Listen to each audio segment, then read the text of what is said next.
morning, Ms. Sello. Good morning, Chair. Good morning, Commissioners. Thank you.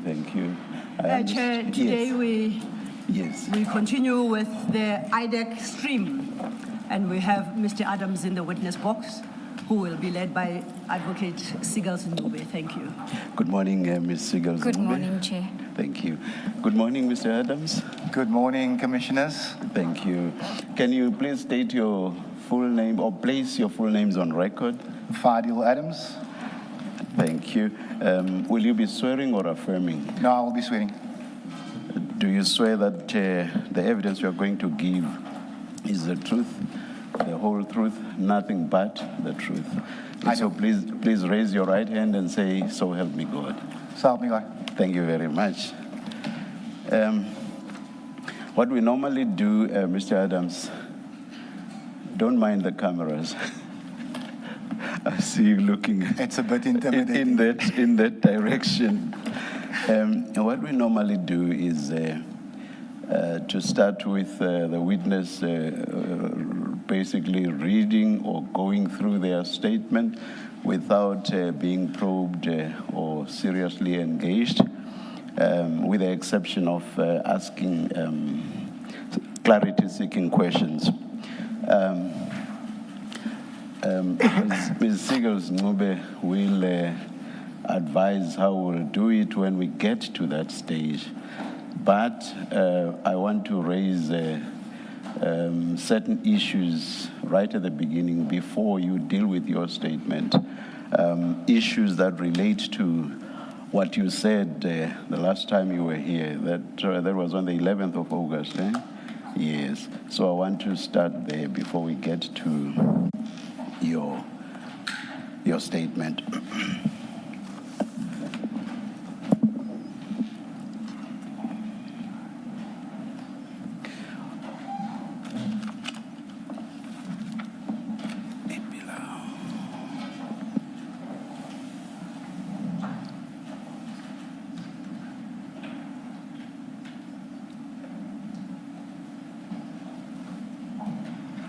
Do you have a file, a written correspondence bundle on the spine? No, Chief. No, Commissioner. I only have witness bundles. Yeah, He does have it, Chair. They'll assist him with it, but it is there. Thank you. On your last appearance on 11 August, you said that you did not receive communication emailed to you by the Commission in October 2025. I'm sure you do confirm saying so, correct? Justice, Commissioner, what I said was I observed an email asking 3 questions. However, I expected more questions, therefore I did not respond to it. But I've had, and I put places on record, and you can summons the IT guys from Parliament here if you want to, that I've had numerous issues with my laptop. And though this is not an excuse, yes, I'm just trying to explain to you the situation I was in. I'm still in with this laptop. But can you, Mr. Adams, we will save a lot of time if you answer the questions asked directly and you do not veer off to terrain that does not relate to the question that was put to you. Is it so that on 11 August 2026, when you were last here, you said that you did not receive communication emailed to you by the Commission? Yes, Chair. Thank you. And the reason you gave for saying so, that is for not receiving the communication, was that your emails were not working. Is that correct? Yes, Chair. Yes. And you also said that the first time you received the Rule 3 notice was only 3 months ago. Is that correct also? That was when I received it, yes, Chair. You said you received it only 3 months ago. Yes, That's Chair. correct. Now, go to the file I just referred you to and go to page 1 of that file. Are you there? I am there, Chair. Page 1, okay. And there you see an email sent by Ms. Marie Versnach on 3 October 2025 at 16:54. You see that email? I'm on page 1, Chair? Yes. Yes, Chair. Yeah. And that email is addressed to you. That's your Parliament email address. F.Adams@Parliament. Oh, I shouldn't. Oh, my God. No, it's fine, Chairperson.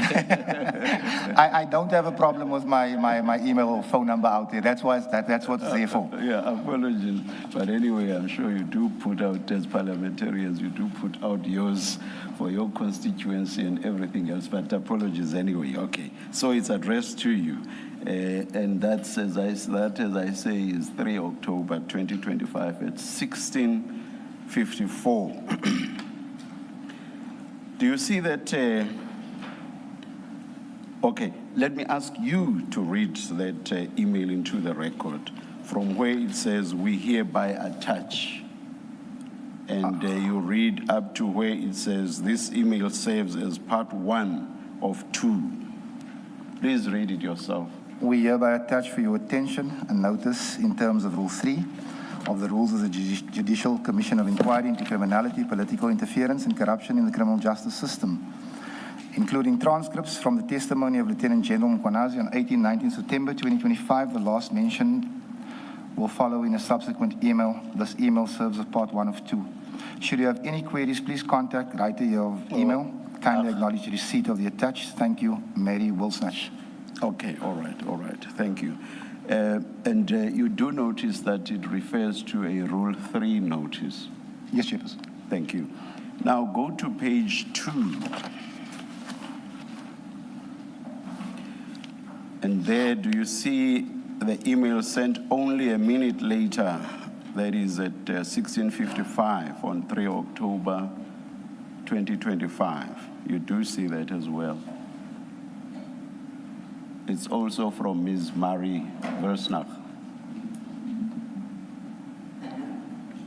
You see that email? Yes, Chairperson. Please, you should please vocalize your. Oh, sorry.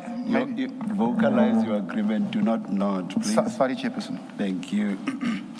And that email said the second installment of the transcript of General Mkhwanazi's evidence was attached. I'm paraphrasing, of course. Is that correct? You are, Chairperson. Now, my interest is in the Rule 3 notice that was referred to in the first email, and which was attached to that email. And perhaps for the record and for your purposes, let me advise you that Ms. Marie Versnach is one of the attorneys or directors in the Commission's firm of attorneys, Diale Mokhashwa. That's just for your information. Now, let's look at the notice itself.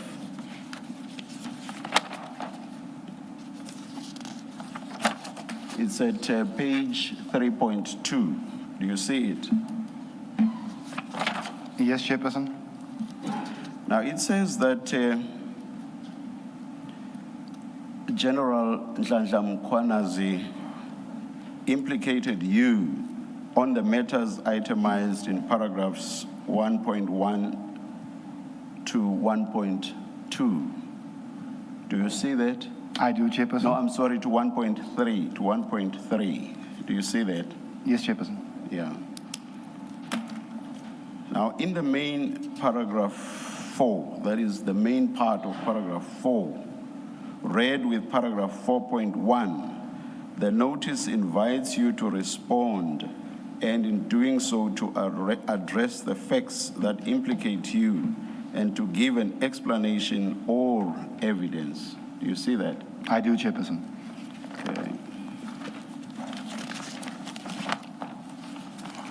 Now, and this is quite crucial, bearing in mind that you said that you only saw the October communication 3 months ago. 14 days later, that is on 14 October 2025, you responded to this communication by means of an email that is at page 5. Let us go to page 5.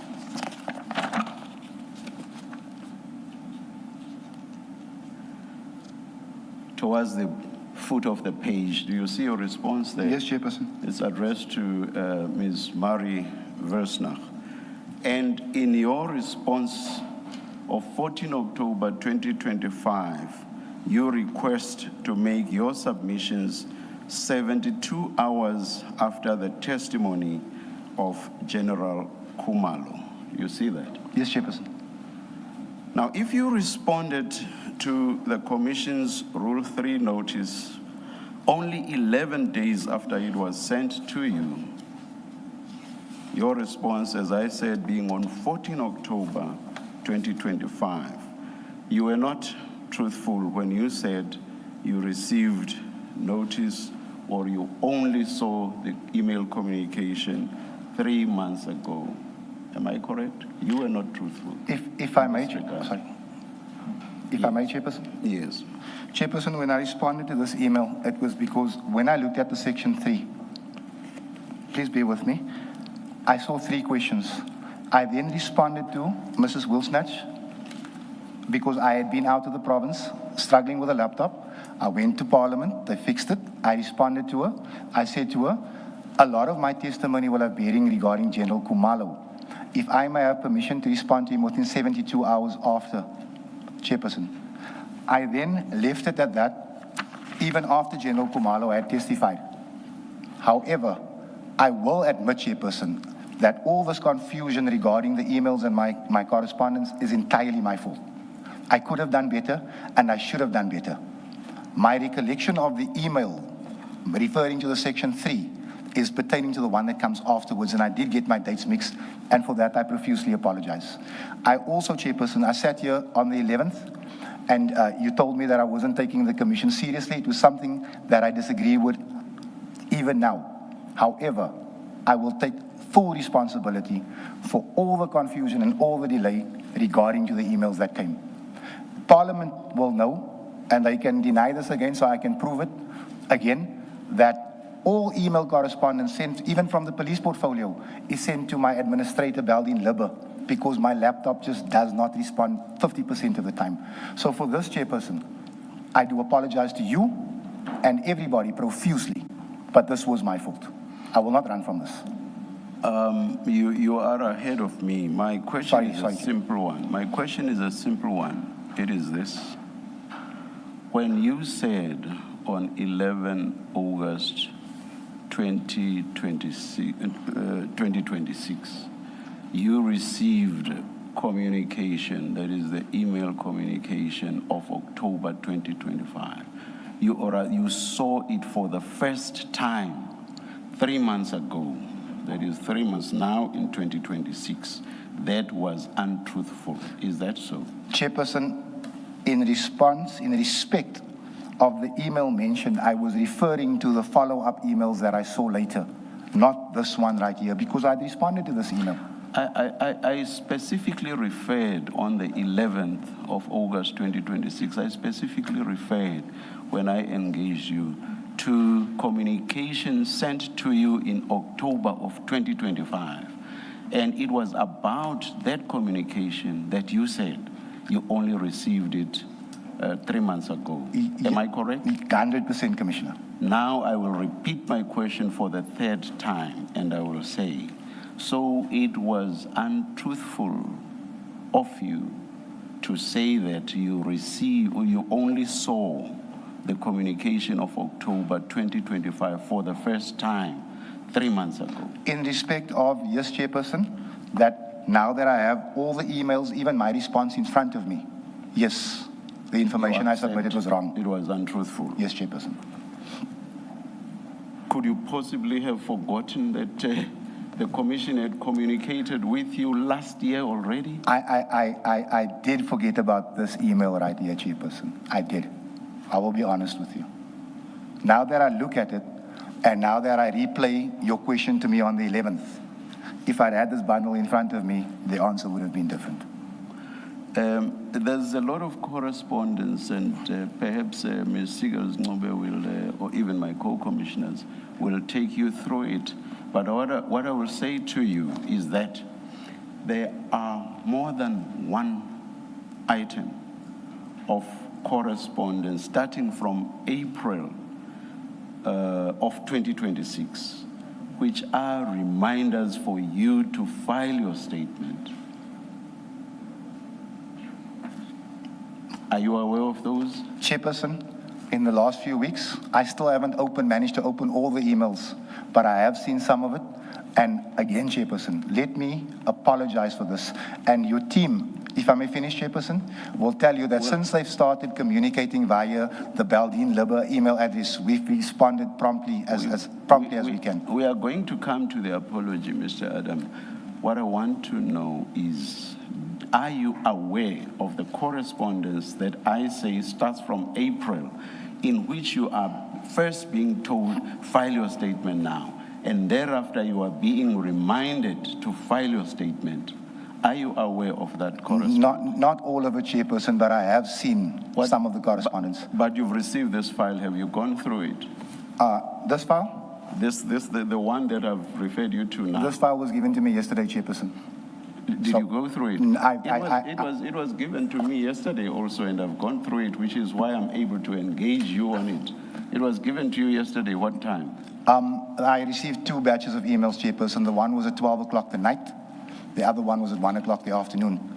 I'm asking you specifically about this file, the correspondence I can check I switched off my phone, but I can check my phone because I'm not sure which batch came at what time.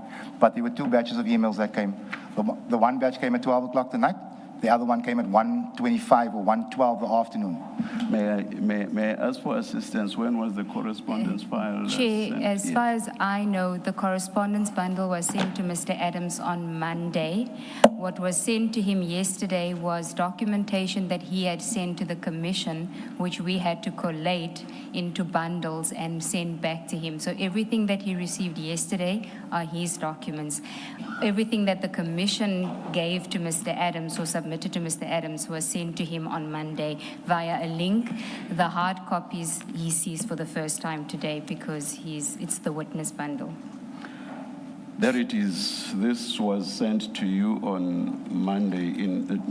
Did you see it? If I may, Chairperson? Yes. I booked my flight for Joburg for 6 o'clock Monday morning. I arrived here roughly 8 o'clock. I took a meeting at 8:30. I came out of that meeting and my PA had left 100 messages for me that Madlanga has sent you a bundle. I traveled to Pretoria. The commission, not Madlanga. Oh, so the Madlanga Commission. Sorry. I'm about to get whooped by Judge Madlanga again.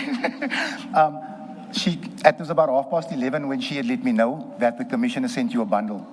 At that time, sir, I'm in Rosebank. This is Monday already. This is Monday. Your PA tells you that you've been sent something. On Monday. I've still got my luggage. I am in Rosebank. I traveled to Pretoria and then found the hotel. It's at that stage when I started looking at this. So, in all honesty, Chairperson, I did see, but it was very hasty. I didn't have hard copies because I didn't have a printer. I'm reading it from a cell phone because my laptop again is giving me issues. So it wasn't the easiest thing in the world to do. But I did try to go through it as well as I could, best as I could. The problem was, Chairperson, if these things had come at 9 o'clock the evening, I could have cancelled my flight. I could have stayed the day. I could have done better. And I'm not throwing mud at anyone. I'm just saying if I received it earlier, just a little bit earlier, I could have done so much better. No, Mr. Adams, this correspondence became necessary only because of what you said on 11 August 2026. Had you not said anything about you not receiving emails from October of 2025, we would not be having this correspondence file before us. So you cannot really complain about the need for it to have been served on you much earlier. I'm happy to concede that. It arose because of what you said on 11 August 2026. I am happy to concede that. Now you say you did go through it, but of course you do give some descriptor as to the nature of how you looked at it. But bottom line is you did have a look at it. Now I will go back to my question. Did you see that in this correspondence file, you are told in April 2026 to file your statement, and thereafter there are a few other emails that remind you to file your statement, and this starts from April of 2026? Yes, Chairperson. Chair, yes. my apologies, Chair. Before you move away from the 11 August and whether Mr. Adams could have forgotten about the email correspondence, there is a clip that we want to play of an interview that Mr. Adams had just before his appearance on the 11th of August, where he actually deals with the correspondence, and that will maybe assist insofar as he may have forgotten. Please do that now. Thank you, Chair. Please, thank you.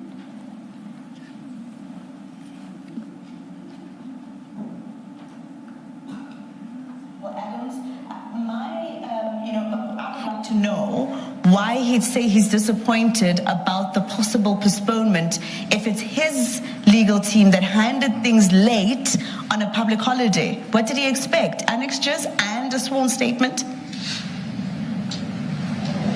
Definitely, and he joins us now. We just had to grab him before he goes inside the guest room here at the Bridget Madlanga Justice College. I'm also joined by Yusuf Abramji, who will be part of this conversation. Thank you very much for speaking to us on ENC. Before, of course, I hand over to Yusuf as well. What happened? Who was late, and where is the delay? I'm reading Madlanga's statement, and I'm seeing that I was subpoenaed. It's a lie. I was never subpoenaed. I emailed the commission, and I said, you know what, my name's been kicked around like a football for 3 months. I demand my opportunity to speak. They came back to me, and they gave me a date of the 11th. I think that was on the 3rd. I said to them, voter registration is the 4th, the 5th, the 6th. Those are the 3 busiest days of the year for me. Can you give me another date? I'm proposing the 30th. They said, no, it's the 11th or nothing. They, in essence, gave me 4 days to complete my submission. But now remember, as I'm trying to complete my submission, people are still mentioning my name left, right, and center on TV. So it becomes a little bit odd. So we submitted yesterday at 6 o'clock, which I think is still reasonable. I mean, it's not as if they need to go and find documents. I've given them everything. And then this morning I get here, and I'm told by Yusuf that I'm unlikely to testify today, which is disappointing because I've come halfway across the country. I went to bed early, I put on a suit for this, and now I'm told I'm not going to testify today. So it's, yeah. Are you ready to testify, Fadiel? I would not have emailed Madlanga to demand to testify if I wasn't ready. So what's at play here in your view? I think certain people would have read my submissions and thought we have a problem here. Do you believe that you were used? Let me put it to you like this, Pule. I'm here to be used. I'm asking the public, if you know of any malfeasance, any corruption, please put your envelope under my office door. What were you used? Given the contents of the Section 27 referral, the argument here is that your allegations were weak. Let me challenge that. Let Drew ransom me. Becomes relevant later, but the point is where Mr. Adams says that he would not have emailed the commission demanding to come and give evidence. And if you look at the email that he sends, which is on page 5, in closing, I would need to appear before the commission to clear my name. It's that email correspondence that he's referring to, which started, as Chair said, in October of 2025. And this, he says, before he appears on the 11th before the commission. Thank you. You may ask whatever follow-up. No, Chair, I just wanted down yes, I just wanted to assist or add to what Chair was asking insofar as he may have forgotten about the email exchange. Thank you. And I notice he speaks so fast. So you say on Monday, this Monday, you did read this correspondence, the contents of this correspondence bundle. Now, let's go to, let me just find April email that I kept referring to.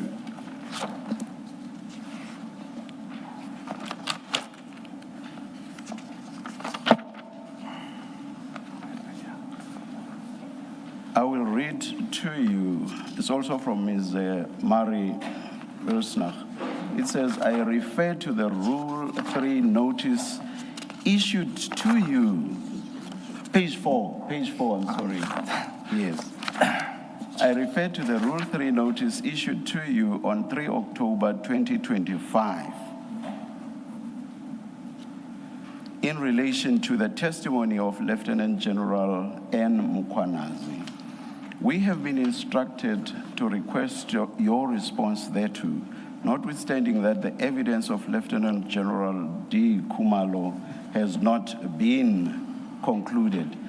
You'll recall the relevance of this paragraph is that in your response of 13 October 2025, you had requested to file your statement after General Kumalo had finalized his testimony. Do you remember saying that? I do, in October Chairperson. of 2025? Yes, Chairperson. So that is the relevance of paragraph 2. We have been instructed to request your response thereto, that is to the Rule 3 notice, notwithstanding that the evidence of Lieutenant General D. Kumalo has not been concluded. You are therefore requested to respond to the said Rule 3 notice. The point I want to make about this, I assume you did receive this email. Chairperson, I received this email, and it was a little bit later than this, but I will listen and I will concede what you're about to say. That you received it? I did. Yes. The point I want to make is this. This email refers back to 3 October 2025. You see that? Yes, Chairperson. Now, even if you were to attempt to suggest not to have seen the emails of October 2025, this would have reminded you that there were emails of October 2025, correct? Yes, Chairperson. So, you having forgotten that there were emails of October 2025 cannot possibly make sense on the 11th of August 2026, when you were reminded this year, only in April 2026, that there was a Rule 3 notice sent to you in October 2025. You couldn't have forgotten between April and the 11th of August that you were reminded about the Rule 3 notice of October 2025. Could you? Chairperson, I did not see this email before the 6th of May. Otherwise, I would have responded to it. That's not the question I'm asking. No, I'm going to answer the question, Chairperson. When I saw this email, it would have reminded me of the October email. That is the truth. So it would have reminded you. You are 100% correct, Chairperson. Now, on 11. Page 11? No. 11 August 2026. You do not give us that detail. You just say, I was not aware at all of these emails until only 3 months back. You mention nothing about a reminder in April of 2026 that an email had been sent to you in October 2026, or the Rule 3 notice had been sent to you in October 2025. You say nothing about that. You just give us the impression that your mind was a complete, clean slate until only about 3 months ago. You knew nothing at all about the Rule 3 notice of October 2025. Do you want to comment on that? Chairperson, if that's the impression that I'm giving, then I do apologize for that. And I know this commission is having a hard time understanding this, and then that's okay. I would probably too if I was sitting on that side.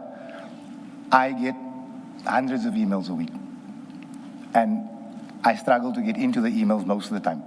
So just allow me to finish, please, Chairperson.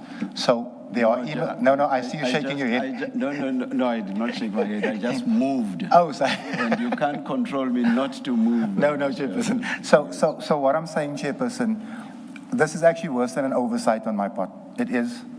But I did not intend to mislead you. I did not. And I understand how bad it looks. And I even understand if you're sitting there, Commissioner Kumalo, thinking that I'm being disrespectful to this commission. But I promise you, Chairperson, as my mother is watching, that definitely was not the case. Now, there is only one so-called Madlanga commission. And you say you receive a lot of emails, but emails that you receive from the commission are only from the commission. And do you take the commission seriously? Chairperson, yes. I am here. I arrived a day early at my own expense, twice. I take this commission very seriously. I'm very respectful of this commission. Forget what I say on social media. That's me acting like a fool half the time. But when I address you, I want you to understand something. You're the only man besides my father who's ever given me a beating. That's how much respect I have for this commission. Now, thank you. Not about me chastising you, no. But thank you for saying you take the commission seriously. Now, if you do, you receive an email in October 2025 telling you about the Rule 3 notice. You respond to it 11 days later. I will tell you now that it is hard to believe that you would forget about that communication. That's the only communication you got from the commission until April 2026. It is hard for me to believe that you would forget about that communication from this one, the only so-called Madlanga commission. If you say you take the commission seriously, I find it hard to believe that you forget about that communication. And this is not mundane communication. It's communication that contains a formal document, a Rule 3 notice that requires of you to do certain things. Formal communication, and you respond to it. It's just difficult for me to understand how you could ever forget about such communication. Chairperson, I understand the inference that you're drawing. I would probably draw the same if I was sitting on that side. So, once again, please allow me to apologize for that. But how could you forget? There's only one Madlanga commission, and there was just this one Rule 3 notice to which you responded. Underline the fact that you responded. How can you tell us that you only got communication 3 months ago? How could you forget something like that? If you will allow me to just take 30 seconds of your time, Chairperson. Yes. Remember, I am the leader of a political party which deals with systemic problems across the Cape Flats daily. I leave my house at about 5:15 in the morning, and I'm lucky to come back at 11 every day, Saturdays and Sundays included. Once every 3 weeks, I'll take a day off. I am very busy entertaining people, listening to people, stopping gang fights, stopping bullets, burying children. Those are the things I do daily, Chairperson. Emails in the beginning is not even my strongest point. I genuinely forgot about this correspondence. I did. I've forgotten about other correspondence. I've forgotten my child's birthday. These things happen due to the hours and the pressure that we work under. I genuinely forgot this, Chairperson. I'm not lying to you. Let us delineate two things. It is one thing to forget to respond to correspondence.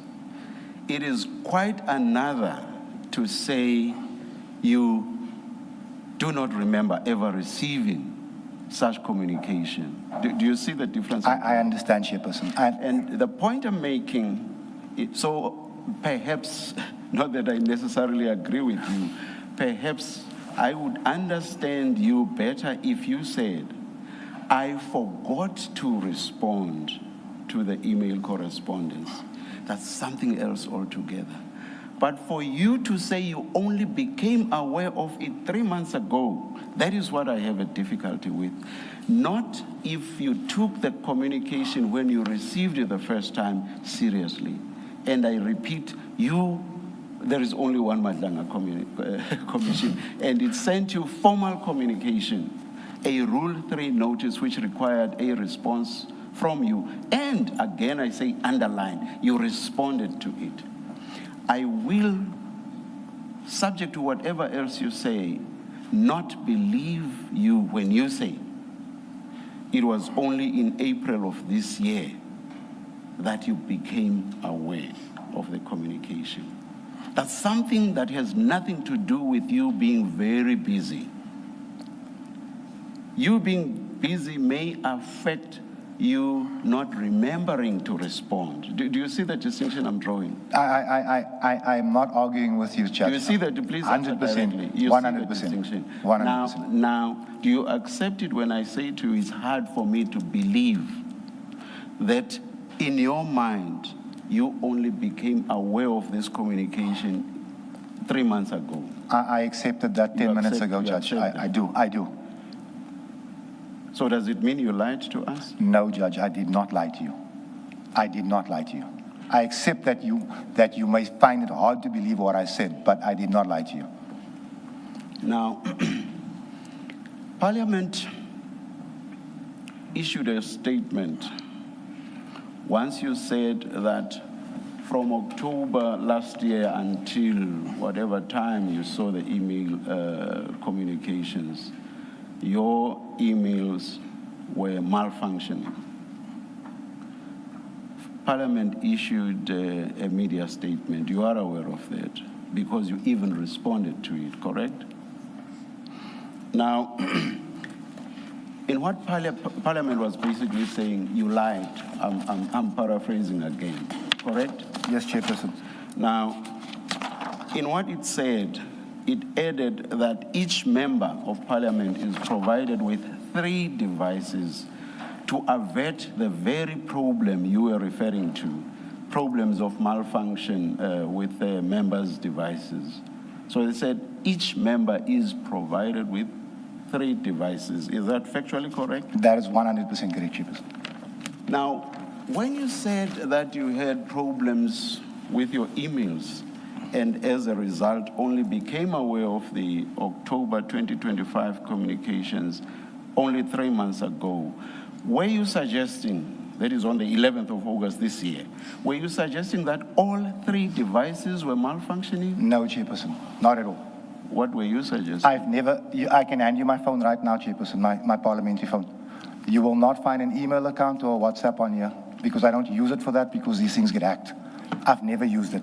Furthermore, Chairperson, Parliament has just received a letter from my attorney demanding that they retract because Parliament told other lies.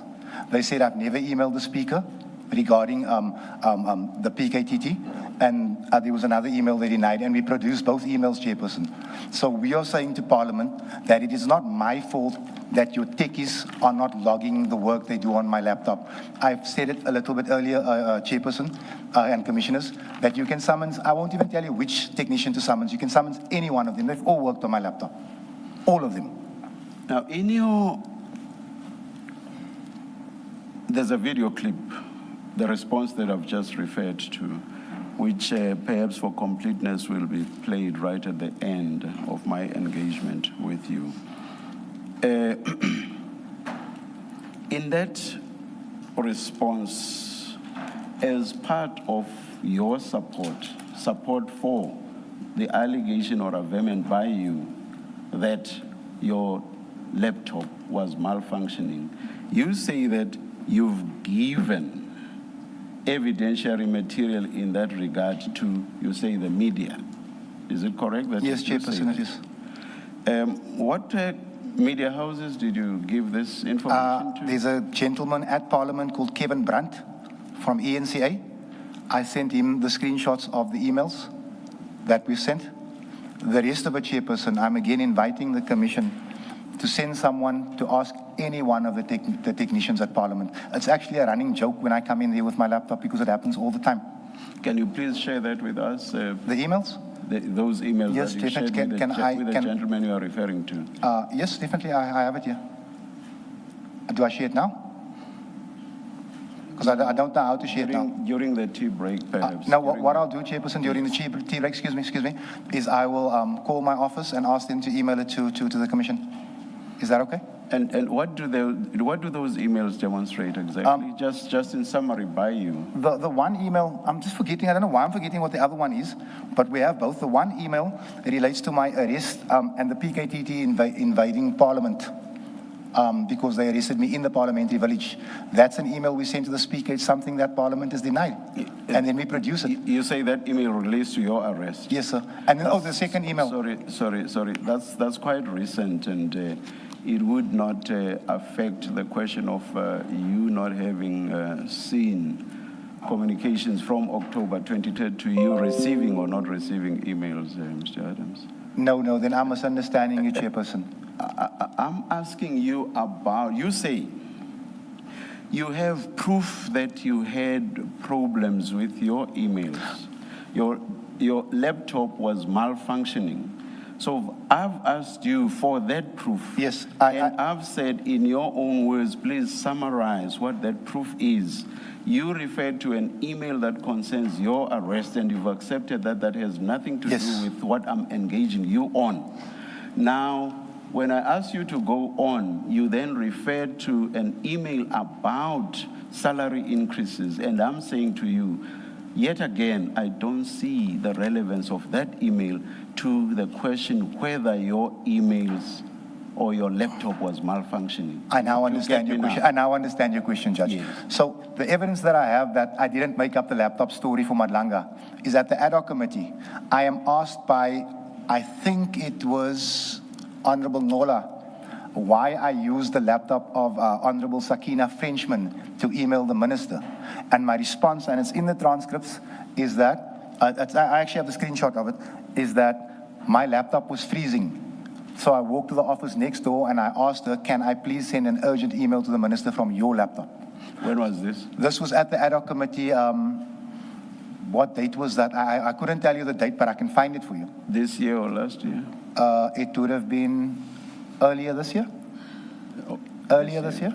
This year. Much earlier this year.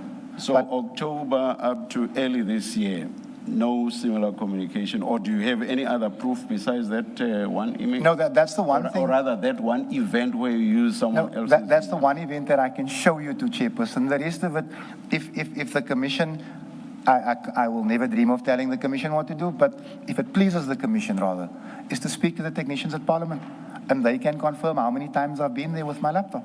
But Mr. Adams, you say in the video clip, and as I say, we're going to play it, you say in the video clip, I have provided proof to the media that I have been raising the issue of my laptop. Do you not say so in that video clip? Yes, Chairperson, I do. You do say so. And that one paragraph, Chairperson, in my view, is evidence of the fact that I've been having problems with my laptop. And that's not the only email I've ever asked Sakina if I can use a laptop. I've done it before, and not necessarily to the minister. So this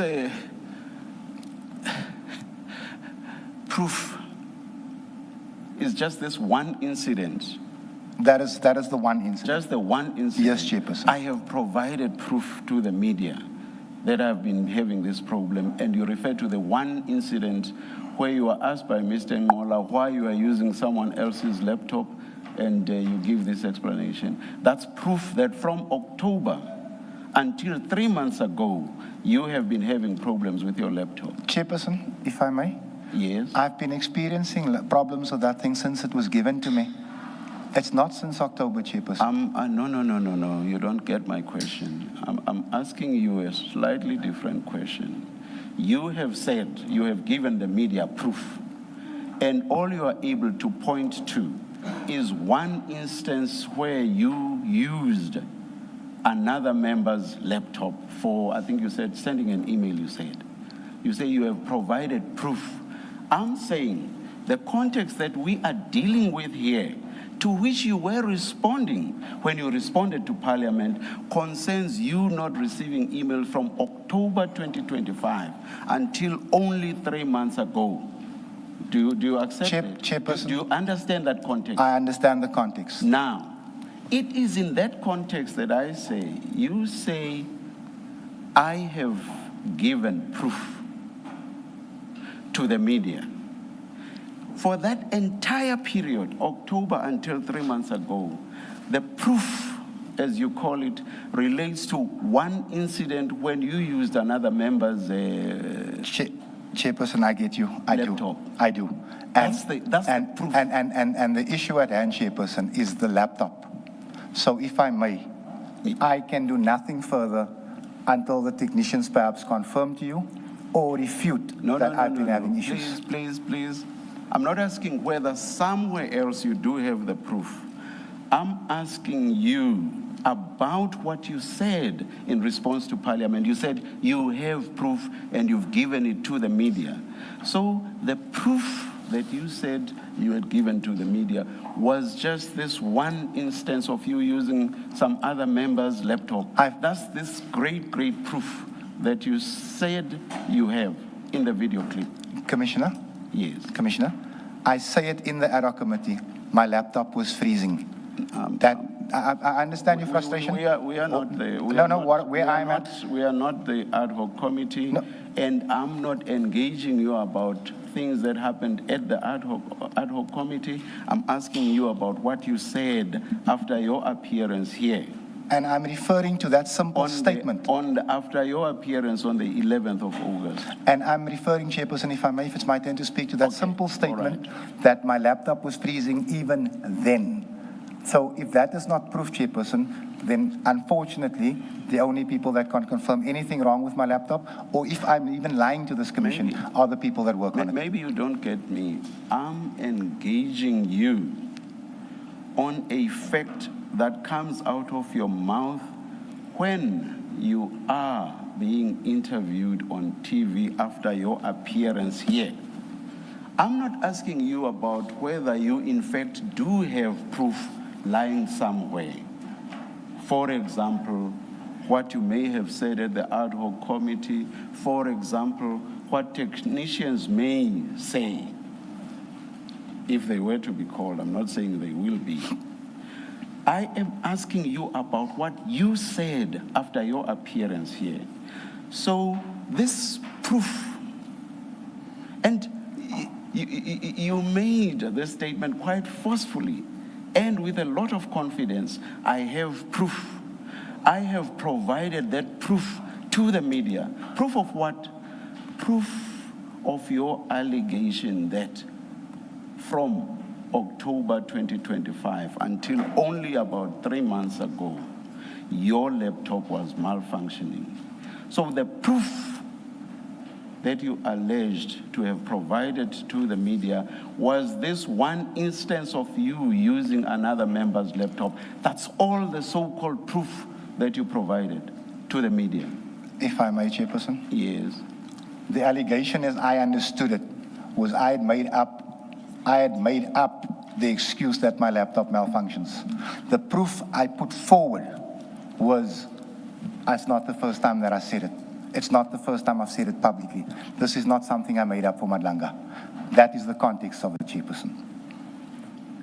I'm talking about providing. Were you not talking about providing something physical to the media? When you are speaking there on that video clip and you say, I've provided proof, surely you mean you've given something physical to the media? Yes, Chairperson. And I'm going back to my question. So that physical thing that you gave to the media was this one instance?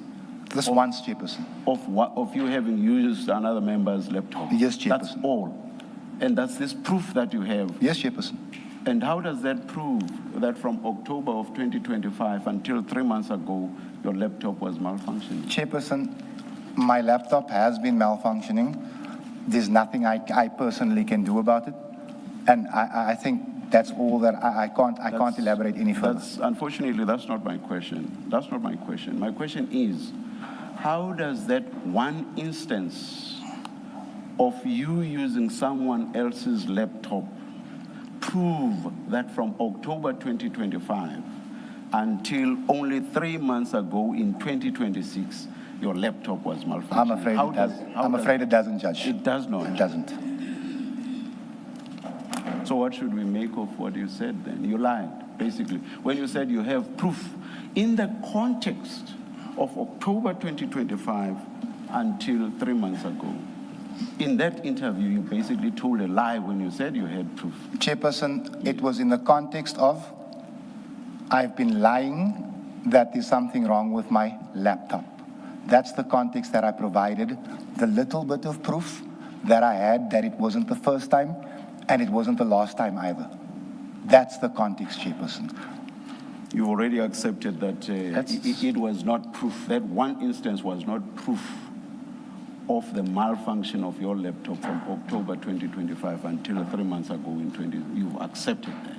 It's on that basis that I suggest to you that when you told the nation that you actually have proof in the context of what was at issue, which is October 2025 until 3 months ago, when you told the nation that you actually had proof of the malfunction over that period, this being the context, you were untruthful. Chairperson, I was not. I was not. I cannot accept that. Where is the truth in there? Chairperson, where is the truth would be found with the people that work on the laptops. Unfortunately, I don't have the resources to bring them here. I'm telling, Chairperson, if I may? Please continue. I'm telling you, Chairperson, that the statement that I made to the media was in the context that I came to Madlanga and I lied to the commission about my laptop malfunctioning at any given time. It's in that context that I produce the transcripts from the ad hoc and say, yeah, I said it, I think 7 or 8 months ago. There's something wrong with my laptop.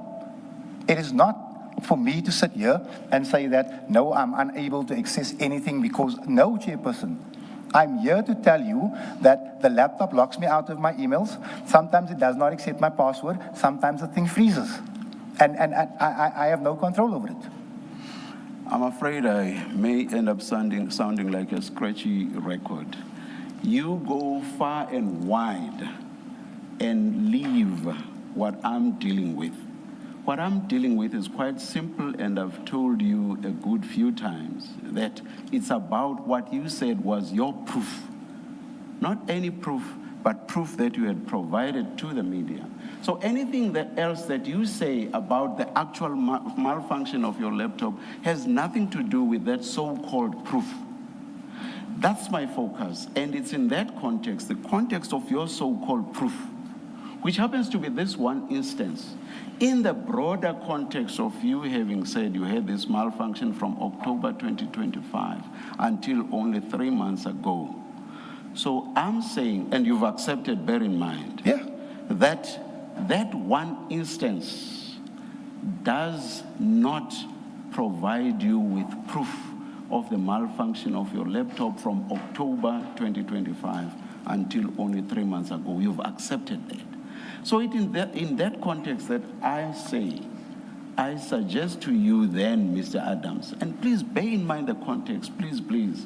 It's about the one instance, and it's about the period October 2025 until 3 months ago. So I'm saying, when you said you had provided the media with proof, which you've accepted was not proof, so you were being untruthful. That's a simple suggestion I'm making to you. The whole story, Commissioner, is that I provided the media with the evidence that I had, that it was not the first time, that I did not make this up for this commission. That is what I provided the media. If, in the opinion of Justice Madlanga, that is not proof, I can only concede it. I can't win a legal argument with a man like you. I'm saying to you, Judge, no, and I'm not being patronizing. I'm saying to you, Judge, that I was accused of lying to you that there was nothing wrong with my laptop. I said, here you go. This thing has been doing it before. I didn't make this up for Madlanga. That's the context of which I'm saying it to you. The way your question is framed, I understand. But I'm asking that you understand what I was trying to say. That's all.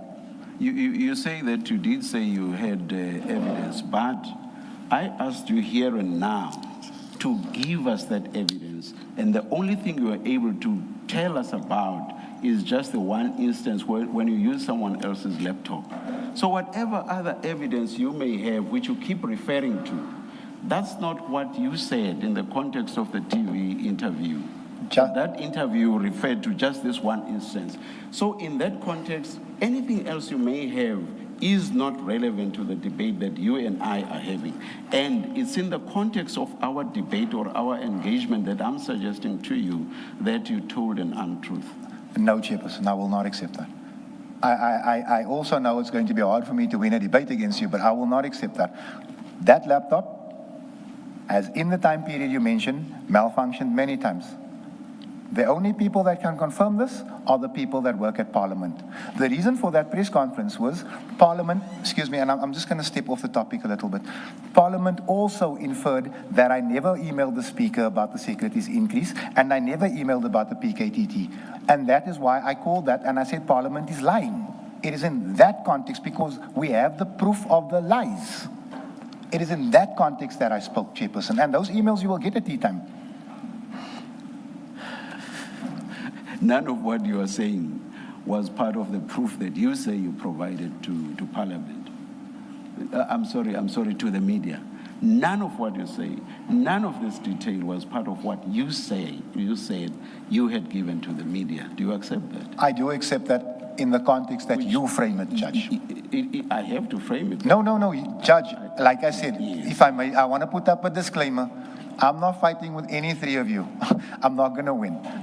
So, in the context that you frame it, I have to accept it. All right. May I ask that we play that video clip, please? We are playing it now, Chair. Like Parliament said themselves, they don't normally issue statements like this, but you know what, in my case they will. However, Parliament has found itself wrong because we've sent those emails. We have the proof of the emails. We've sent them to your editors. Perhaps Parliament will now apologize to me because what they've in actual fact done is they've accused me of lying. Parliament has defamed me. So all we're saying is we've got the proof. We forwarded the proof to the media. We hope the media will publish the proof the same way that they published our Parliament's lies, and let's see how it ends. Ultimately, we've never said anything we can't back up. Whatever we're going to say at Madlanga, we're going to back it up with hard copy. So this is a good time for certain people to start getting worried. Parliament will hear from our attorneys in the course of next week because this is unheard of. You know, when that institution starts defaming people, for whatever political reason they want to, I don't understand. We must also remember this is the same Parliament that allowed the PKTT to trample on its sovereignty. So we're stumped. We don't know what's going on here. You know what? I'm not going to play stupid. What's going on here is that it's a mess. Parliament is a mess. The country is a mess. The South African Police Service is a mess, and we all know why. So I'm going to leave it at that before I get into more trouble. Now, Mr. Adams, your discussion with Mr. Ngula, during which you explained to him why you were using another member's laptop, was that an oral engagement? It was an oral engagement during my interview process with the ad hoc. I just also want to, I think it's Honourable Ngola, Chairperson, don't hold me to that. It was one of the ANC's members. I think it was him. It doesn't matter much. The identity doesn't matter much. So the important thing is that you say that was an oral engagement. Now, and you suggest that that's the only thing thus far that supports you in your view that your emails were malfunctioning. Laptop, Chairperson, not only emails, laptop. Laptop, yes, fine, okay. I guess I'm focusing on emails because that's what from where I'm sitting, I'm concerned with. But I will accept. I just want to. I'll accept laptop. I just want, Chairperson, I just want the country to note that one day I'll be able to tell my grandchildren that I corrected Justice Madlanga.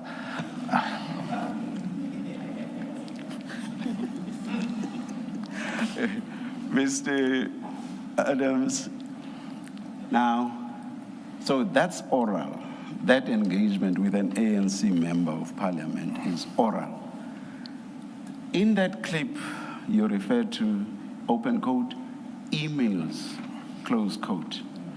It is the emails that are the proof which you have provided to the media. I took you step by step to tell us what each one of those emails that constitute your proof says. What does each one of them say? You gave one example. I told you it had nothing to do with the malfunction of your laptop. You gave another one. I've forgotten what the first one was about.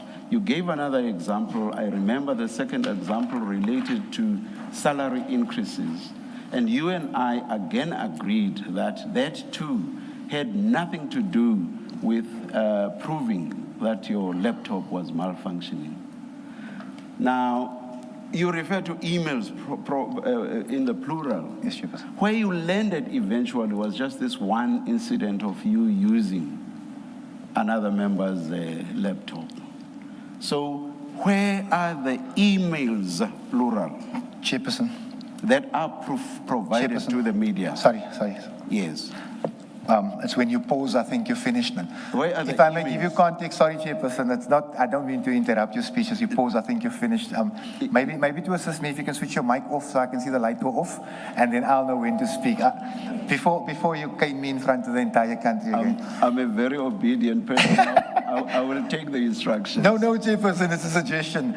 So just to clear up the confusion between you and I about the emails, that interview you just played, prior to that, the parliamentary spokesperson was telling the country that I was lying when I spoke about the speaker's increase, the secretary's increase, and the email I sent to the PKTT. He said it's highly unlikely, and I quote, that we sent those emails. Those are the emails I'm referring to, Chairperson. Those emails have nothing to do with my laptop. That was me, I need to stop waving. That was me responding to Parliament that I was lying when I said we'd sent emails to Parliament, we can't even get a response, but Parliament can respond to my laptop apparently not being defective. That was the context of the emails, Chairperson. So the short point then is basically that there's no proof, at least in accordance with that clip. I'm not talking about what you may have said elsewhere and whatever engagements you may have had with the technicians and so on.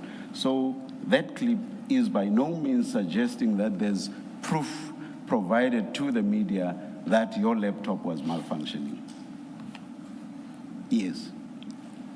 Except for the transcript that I took from Madlanga, Chairperson, which in my layman's view constituted evidence until your juristic mind gave me another viewpoint. What transcript are you referring to? The transcript from the ad hoc where Honourable Nola and I are engaging regarding the malfunction of my laptop on that said day. No. I'm referring to the interview. So during the interview and the clip that was played, so there we should not take any reference to proof, to be proof that between October 2025 until 3 months ago, your laptop was malfunctioning. So the proof referred to by you, which proof you said you had given to the media, had nothing to do with proving that from October 2025 until 3 months ago, your laptop was malfunctioning. Yes, Chairperson. All right. Thank you, Mr. Adams. Thank you, Chair. Chair, there is, now that you've addressed those issues, Mr. Adams has submitted 2 statements. One is the main statement, which is in file 1, and then there is another statement, which is a 1-pager. It's called a supplementary statement, which was probably not necessary, but it was submitted nonetheless. And that would be in file 4, Chair. Now, Chair, insofar as the first statement is concerned, there are annexures to that. We're still trying to figure out what the correct annexures are. You would have seen that there's been a back and forth regarding the annexures, and the statement also doesn't speak to the annexures. So where Mr. Adams refers to FAA1, it doesn't correspond with the annexures that he has provided. But we will address that with him again during the tea adjournment. Chair, you will forgive me if I don't recall if you had sworn Mr. Adams in. I did, thank you, I Thank you, did. Chair. So, Mr. Adams, if I could just ask you in file 1, if you have file 1, it should be your witness statement, and that is page 1264. Yes, Advocate. And if you can confirm that that is your signature on page 64. 64. Which becomes a very important aspect of your evidence today, of course, is your signature. Can you confirm that? Yes, Advocate, it is mine. That is your signature. And you confirm the correctness of the statement? I do. Okay. And the truthfulness thereof? I do. Okay. Then you have another statement, but we'll get to that later because I'm not sure that it is a statement that you said we necessarily have to address. It's just you adding annexures to it.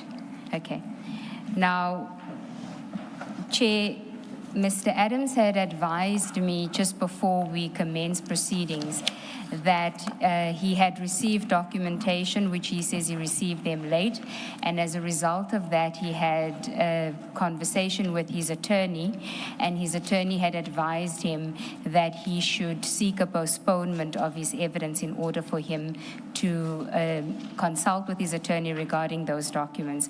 We did have a discussion with him regarding the documentation that he's referring to, which we say is not our documents from the Commission, it's his own documents, which he provided to us late, and we therefore collated and submitted to him, which he received late. I don't think that we're necessarily on the same page on that, and I would want him to address you, Chair, and then we will address you in answer to what may be a postponement application, which we will oppose as the evidence leaders. Thank you, Ms. Sigals-Ncube. Mr. Adams? Thank you, Chairperson. And again, I apologize for the late submission. Chairperson, there is a little bit, not a whole lot of evidence that came through in the bundle. And as I've indicated to the Commission, because of the time that I left Cape Town to be here timeously and well prepared, I only received that information late yesterday. Well, not late yesterday, it was late morning rather. And my entire network is in Cape Town. My attorney is there, my researchers there, my documentation is there. And I'm not trying to slow down the process, Chairperson. As you know, I'm here as a willing witness. But my attorney has advised me to rather speak to him before I make and ask if we can make a late submission on that, rather than respond to that right here, right now. If that pleases the Yeah, I think the antecedent question is this. Is it correct, as Ms. Sigals-Ncube says, that these documents are your own documents and that all that the evidence leaders did was just to collate the documents and to send them back to you? If I can just clear that confusion, Chairperson. Yes. You remember the first batch of documents came in at 12 p.m. on Monday, and then the second 12 a.m. on Monday, sorry. The second batch of documents came in at 1:30. So as they were all sent to me at more or less the same time. So the first document I opened was from the Commission.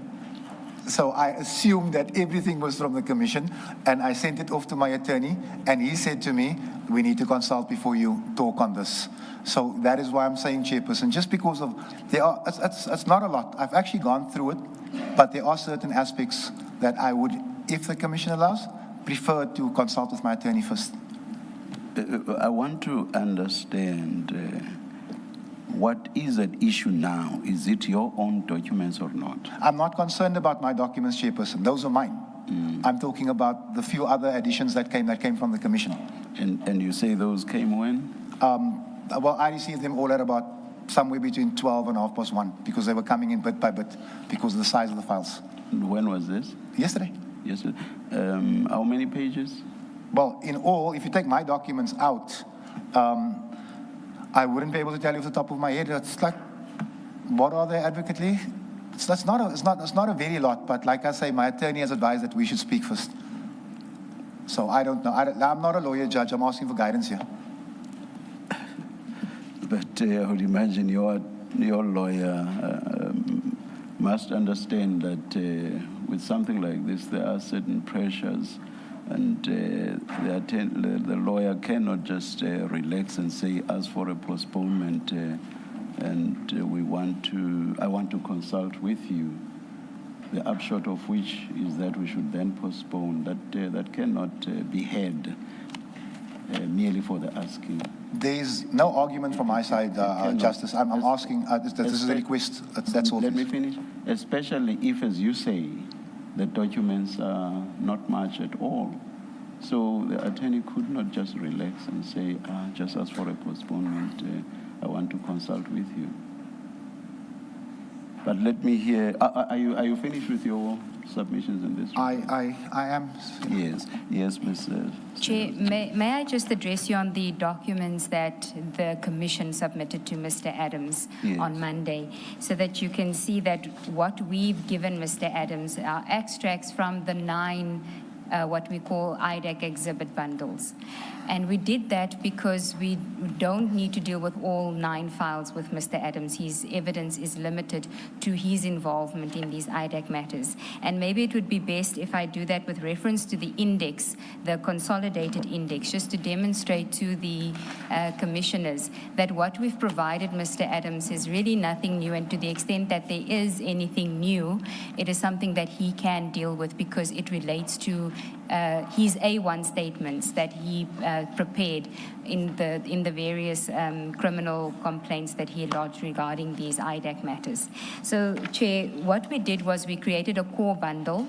Most of it is contained in what you now have is file 9B. And the additional documents, I want to start with the index. At item 33 of the index, the consolidated index, which we will flight the index as well.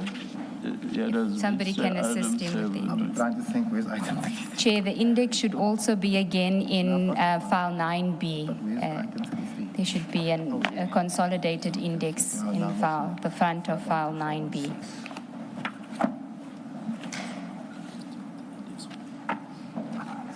Do you have file 9B? I do. Okay, so the first page on file 9B should be an index to exhibit bundle.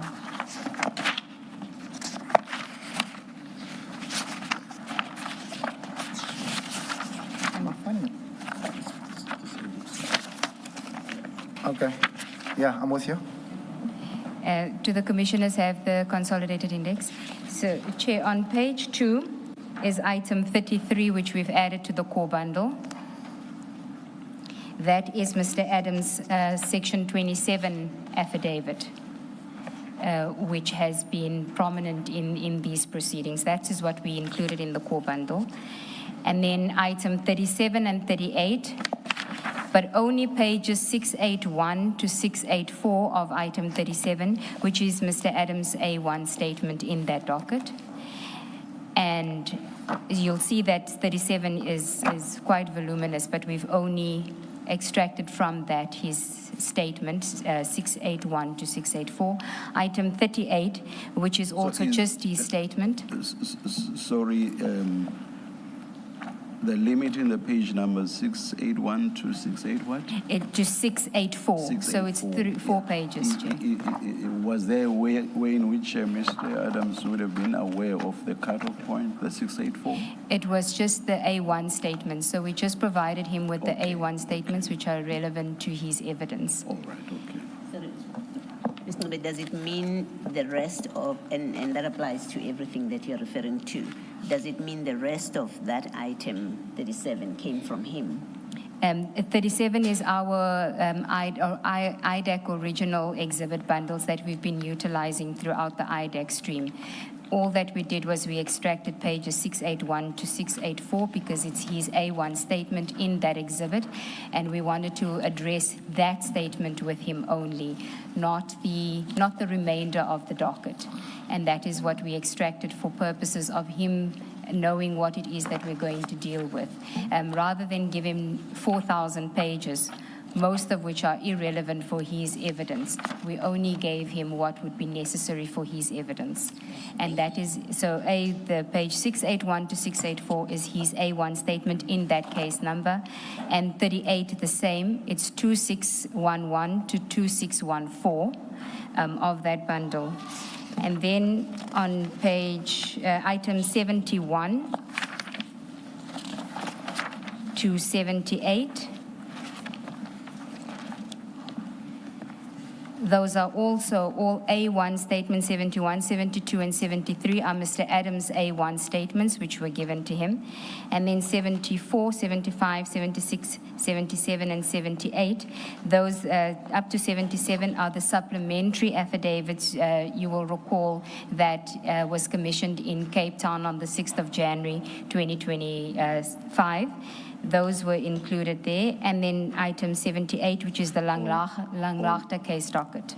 Each one of which is Of very this- short. Very short, Chair. You can see from the page numbers, it's 2 pages each. I think there's one that's 3 pages. And then item 78 is Langlaagte documents relating to the Langlaagte matter, which is the forklift matter, which also Mr. Adams would be aware of that. That's what we included in the bundle. Then item 80. Item 80 would be a new document, but it is the section 28, 6 or 7 subpoena, 6 and 7 summons that was issued by under Advocate Johnson's name, although she was not the signatory of that document. I think it was Advocate Manilal, where you will recall, Chair, it was a summons that was served on the Acting National Commissioner in May 2026, asking for the details of the members of the PKTT that had executed Mr. Adams' arrest.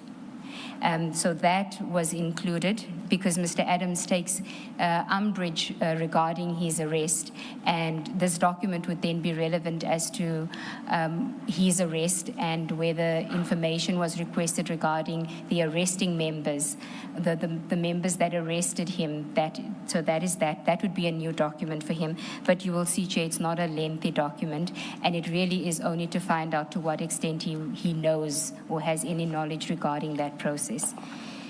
Then item 84, Chair, it's a SAPS report. This relates to Mr. Adams' dockets. You will recall that he had indicated he had lodged complaints when it appeared to him that his dockets had been intercepted. So those reports, although it may be a new document for him, although I don't think that it is a new document that he would have seen, but it's certainly something that we provided to him, that not that he provided it to us, but it relates to his cases and the reports that were submitted by various SAPS entities regarding his criminal complaints. And how many pages? On the index, it looks like a lot. It contains, Commissioner Baloy, it also... The chair says 66 pages. Yes, but it contains his affidavits as well, his A1 statements. So the report itself is about 12 pages, and from there we have his A1 statements as well, because you can't read the report without the A1 statements. We'll flight it so that you can see that the majority of that document is actually his A1 statements.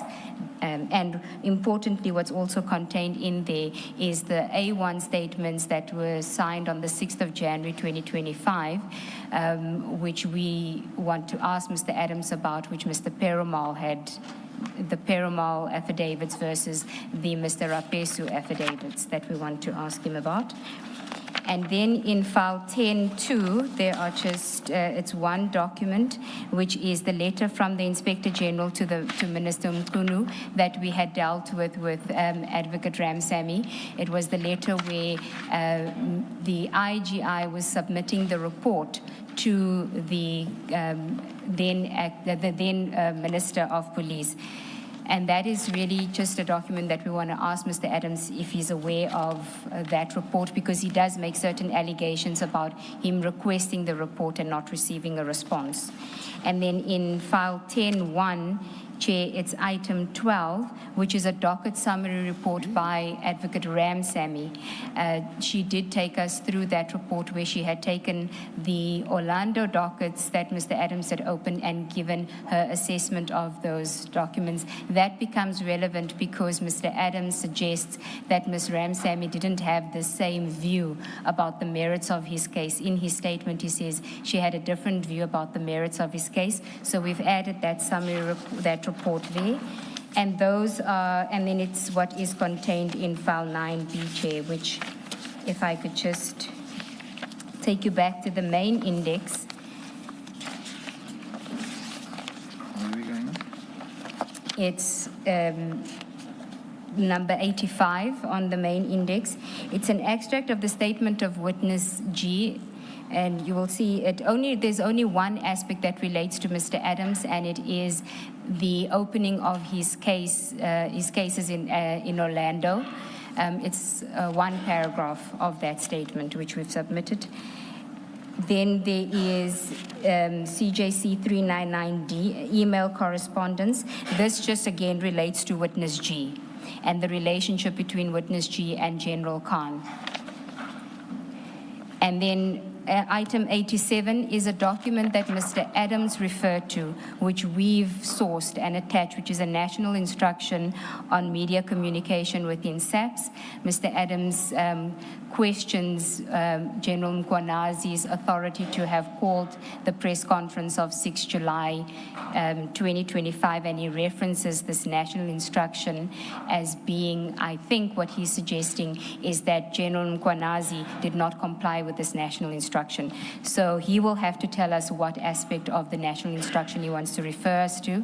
We've just provided the document. Then finally, the next item, which is also 87, that must be corrected, is MK15 and MK16, which is really a repeat of what is contained at item 84, which is again just reports about the statements of Mr. Adams, his cases, and what SAPS did to investigate his cases. You would be familiar with that. And then finally, 88 is just his transcript from the ad hoc committee. His evidence that or his testimony at the ad hoc committee, which we've attached, and that's about 64 pages. But again, there'll be limited usage of it when necessary. So that is what was provided to him on Monday. And as you will see, Chair, the majority of it are his A1 statements, affidavits that he submitted. And we say that on that basis, there would be no need for him to consult with his attorneys on that. He's well aware of the statements that he's made. But insofar as there are documents that, for example, the information note that deals with investigations or reports that were made, he may want to consider that. I don't think that we'll necessarily get to that today. You can certainly take the afternoon to go through that. It doesn't really involve him because it's SAPS reporting to SAPS about what was done to investigate the claims that was made by Mr. Adams. So you referred to this afternoon. Did you mean overnight? Overnight, Chair, overnight. Yes. When we adjourn for the day, yes. All right. Is that not fair enough, Mr. Adams? Chairperson, it would be if my attorney was here. Unfortunately, I can't afford to fly and house him here. So it puts me at a slight prejudice. But let me see what I can do because I want this thing to get over with. So you see, what I understand from Ms. Sigels-Ncube is that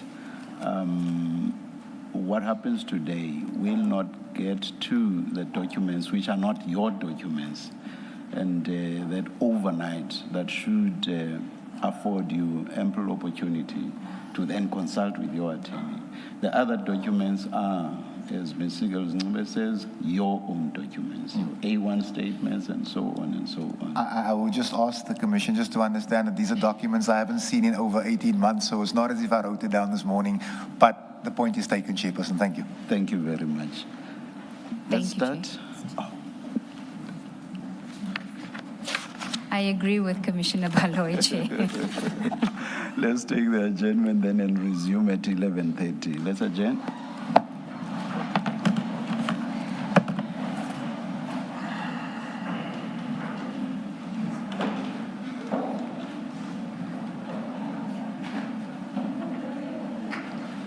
we adjourned for? How long are we adjourned for?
1, 2.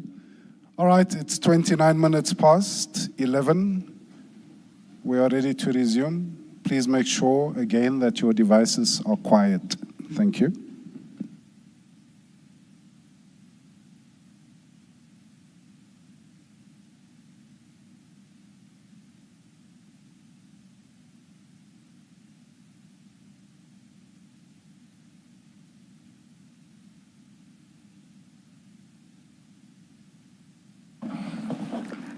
Yes, Mr. Thank you, Chair. Chair, we'll now begin with Mr. Adams' statement.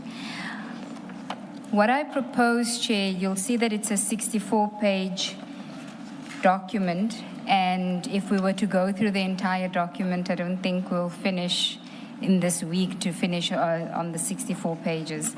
I had a discussion with Mr. Adams as to how we'll deal with it, and he doesn't put anything in any particular sequence. So I suggested to him that I would go to the relevant topics because I think everything from page 1 to page 131 is probably irrelevant, most of it irrelevant for purposes of our terms of reference. The remaining 30 pages may have some relevance, and we'll obviously seek a lot of clarity from Mr. Adams there because he's very thin on dates and detail insofar as his involvement is concerned on these topics, but there are topics that are relevant. I have said to Mr. Adams, I don't want to restrict him from what he wants to say, but it must be within our terms of reference. It must be relevant to what we are dealing with, and to the extent that he makes allegations where he doesn't have the evidence to back it up in these proceedings, then we really shouldn't deal with it unless he invites us to then interrogate him on the merits of whether he does have the evidence or not. He's agreed that he will be guided by me insofar as the flow is concerned, so chronologically, but he will give his evidence rather than read the statement. He will give his evidence in his own words. I think that will go quicker, Chair, insofar as that is concerned. If it isn't, then we will ask him to read, but trust me, I've engaged with him. If he reads, he's still going to elaborate. So I'm trying to take the lesser of the two evils. Maybe let's start and see how it goes. So, Chair, you'll see that his personal background appears on page 10. And I think that is the place where he should probably start. So if he chooses to read, he may do so. But from my engagement with him, it seems like it's easier if he just summarizes. But we'll be guided by Mr. Adams for the time being, and then if we feel that it's not working out, we can then give some guidance. So it's on page 10 of your statement, Mr. Adams. It's personal background. Do you have it? Do you have it? I have it. Okay.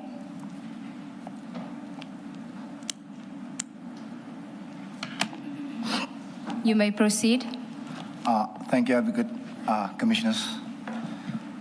My personal background, I was born and raised in the Cape Flats in the Western Cape, where I spent the overwhelming majority of my life living, working and engaging with the communities that form the subject of much of the evidence before this Commission. I am by occupation a construction worker and a small business owner. Before entering public life, I operated a business that employed members from my local community. My involvement in community affairs developed through my day-to-day interaction with residents who were affected by poverty, violent crime, gang activity, and what I perceive to be failures by public institutions to respond effectively to those challenges. My early life was not without hardship. Like many young people growing up on the Cape Flats during the period, I experienced circumstances that exposed me to criminality, gangsterism, and substance abuse. Through the support of my family and my own determination, I was able to overcome those challenges, establish a lawful livelihood, and devote my efforts to community service. I mention these matters not to seek sympathy, but because they explain my understanding of the social conditions that continue to affect many communities in the Cape Flats, and that is why I became actively involved in public affairs. My involvement in civic activities arose from concerns regarding the socio-economic conditions experienced by communities on the Cape Flats, particularly the impact of violent crime, gang activity, and corruption, and what I perceive to be failures of public administration. Those concerns ultimately led me led to my participation in various community initiatives aimed at promoting accountability within government and law enforcement institutions. I was one of the founding members of the civic movement known as Gatvol Capetonian. The movement was established to advocate on behalf of communities that believe themselves to be disadvantaged in matters relating to public administration, service delivery, employment, and policing. Through that work, I became involved in engaging with government departments, oversight institutions, law enforcement agency, and elected representatives concerning matters of public accountability.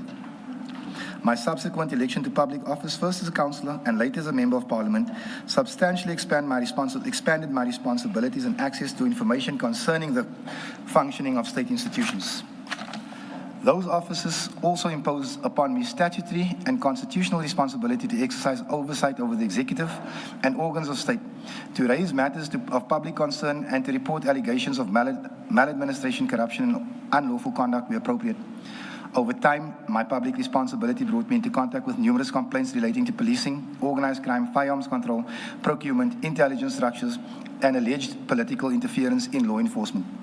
In many instances, I considered it my duty to refer to such matters as the appropriate investigated or oversight authorities rather than attempting to investigate them personally. These referrals, together with my interactions with the relevant institutions, form an important part of the evidence that follows. It is important to emphasize that this statement is not an attempt to recount every matter with which I have been involved during my public life.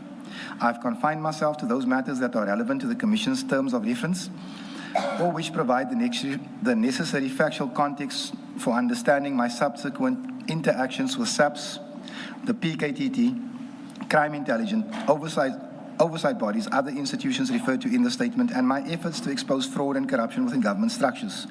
My evidence should therefore be understood against the background of an individual who has over many years consistently engaged with public institutions concerning allegations of corruption, maladministration, and failure of accountability. Whether those allegations are ultimately established is a matter for this Commission and other competent authorities to other competent authorities it was meant to end with to decide, My purpose is to explain what I personally observed, what I reported, what responses I received, and how those events culminated in the matters now before this Commission. Thank you, Mr. Adams. Then the next one, topic on page 13, public offices and anti-corruption work flows from there. Thank you, Advocate. Commissioners. My election as a councillor in the city of Cape Town significantly expanded my responsibilities. In that capacity, I was required to exercise oversight over municipal administration, scrutinize procurement processes, consider complaints received from members of the public, and raise concerns regarding finance, governance, financial management, and compliance with the law. During my tenure as councillor, I became involved in a number of matters concerning alleged procurement irregularities, public contracting, firearm management, municipal administration, and the conduct of public officials. In many instances, I did not seek to investigate those matters personally. Rather, I referred these complaints to SAPS, specialized investigative units, or other competent oversight bodies for investigation and determination. I subsequently became a member of parliament. In that capacity, my constitutional responsibility included the oversight of executive and organs of state, participation in parliamentary committees, engagement with law enforcement institutions, and consideration of matters affecting public administration and national governance. My parliamentary responsibility serving on the police portfolio committee brought me into regular contact with senior officials within the SAPS, the Civilian Secretariat for Police Services, the Independent Police Investigator Directorate, the Inspector General of Intelligence, and the National Prosecuting Authority, and other institutions responsible for policing, intelligence, and accountability. As part of my parliamentary functions, I received complaints, documentation, and information from members of the public, whistleblowers, public officials, and other interested persons.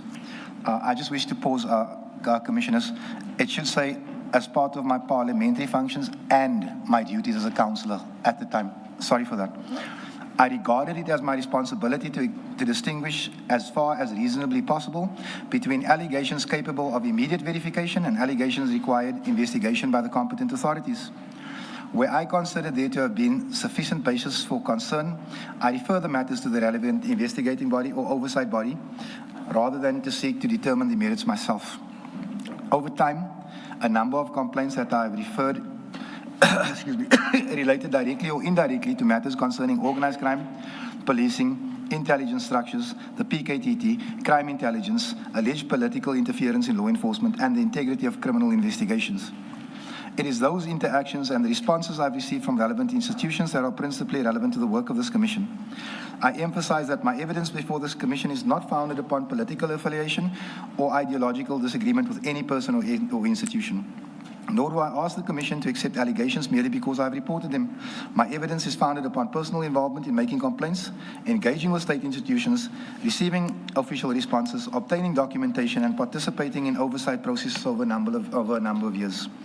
Throughout my public career, I have consistently adopted the approach that allegations of corruption or unlawful conduct should, wherever possible, be referred to the institutions established by law to investigate them.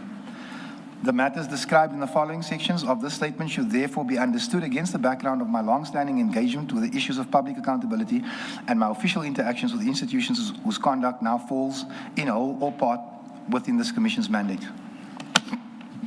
And then, Mr. Adams, if you can go to page 3 of your statement, where the heading is Statement to the Commission Regarding My Activism. I now understand what you say about the flow. The flow. Sorry, Advocate. My statement to the Commission regarding my activism. I respectfully submit that this Commission is one of the most consequential commissions in the history of this country. Its recommendations may reverberate long after we are no longer here and may have significant consequences for law enforcement and the manner in which South Africans engage with law enforcement institutions. I was extremely fearful and concerned about the possible effect of this Commission on future whistleblowers and their willingness to report maladministration, corruption, and malfeasance. I now believe that some of those concerns have been misplaced. I recognize how necessary this Commission has been for this country and how important it is that individuals who were previously regarded as untouchable are now being held to account. Commissioners, we are in trouble. South Africa is in trouble and our communities are in trouble with the absence of effective and properly functioning law enforcement institutions. To illustrate the nature of the challenge, I wish to provide what I understand to be the prevailing perceptions and criminal challenges in each province. KZN is associated with hitmen, protection rackets, political killings, and related organized criminal activity. The Eastern Cape is associated with extortion, kidnapping, political patronage, taxi violence, and related criminality. Limpopo is associated with vehicle theft, illegal migration, illegal mining, and related criminal activity. The Free State is associated with cross-border livestock theft and tender-related criminality. The Western Cape is associated with gangsterism and violent crime. Gauteng is associated with various forms of organized criminal activity, including construction, mining, water, taxi, cash in transit, and tender-related crime. The Northern Cape is associated with more sophisticated forms of criminal activity, including political gangsterism, tender-related criminality, and political patronage. Madlanga is associated with coal mining-related criminal activity and tender-related criminal activity. The Northwest is associated with tender-related criminality and political patronage. A common denominator across these provinces is the political patronage system upon which, in my view, criminal networks rely.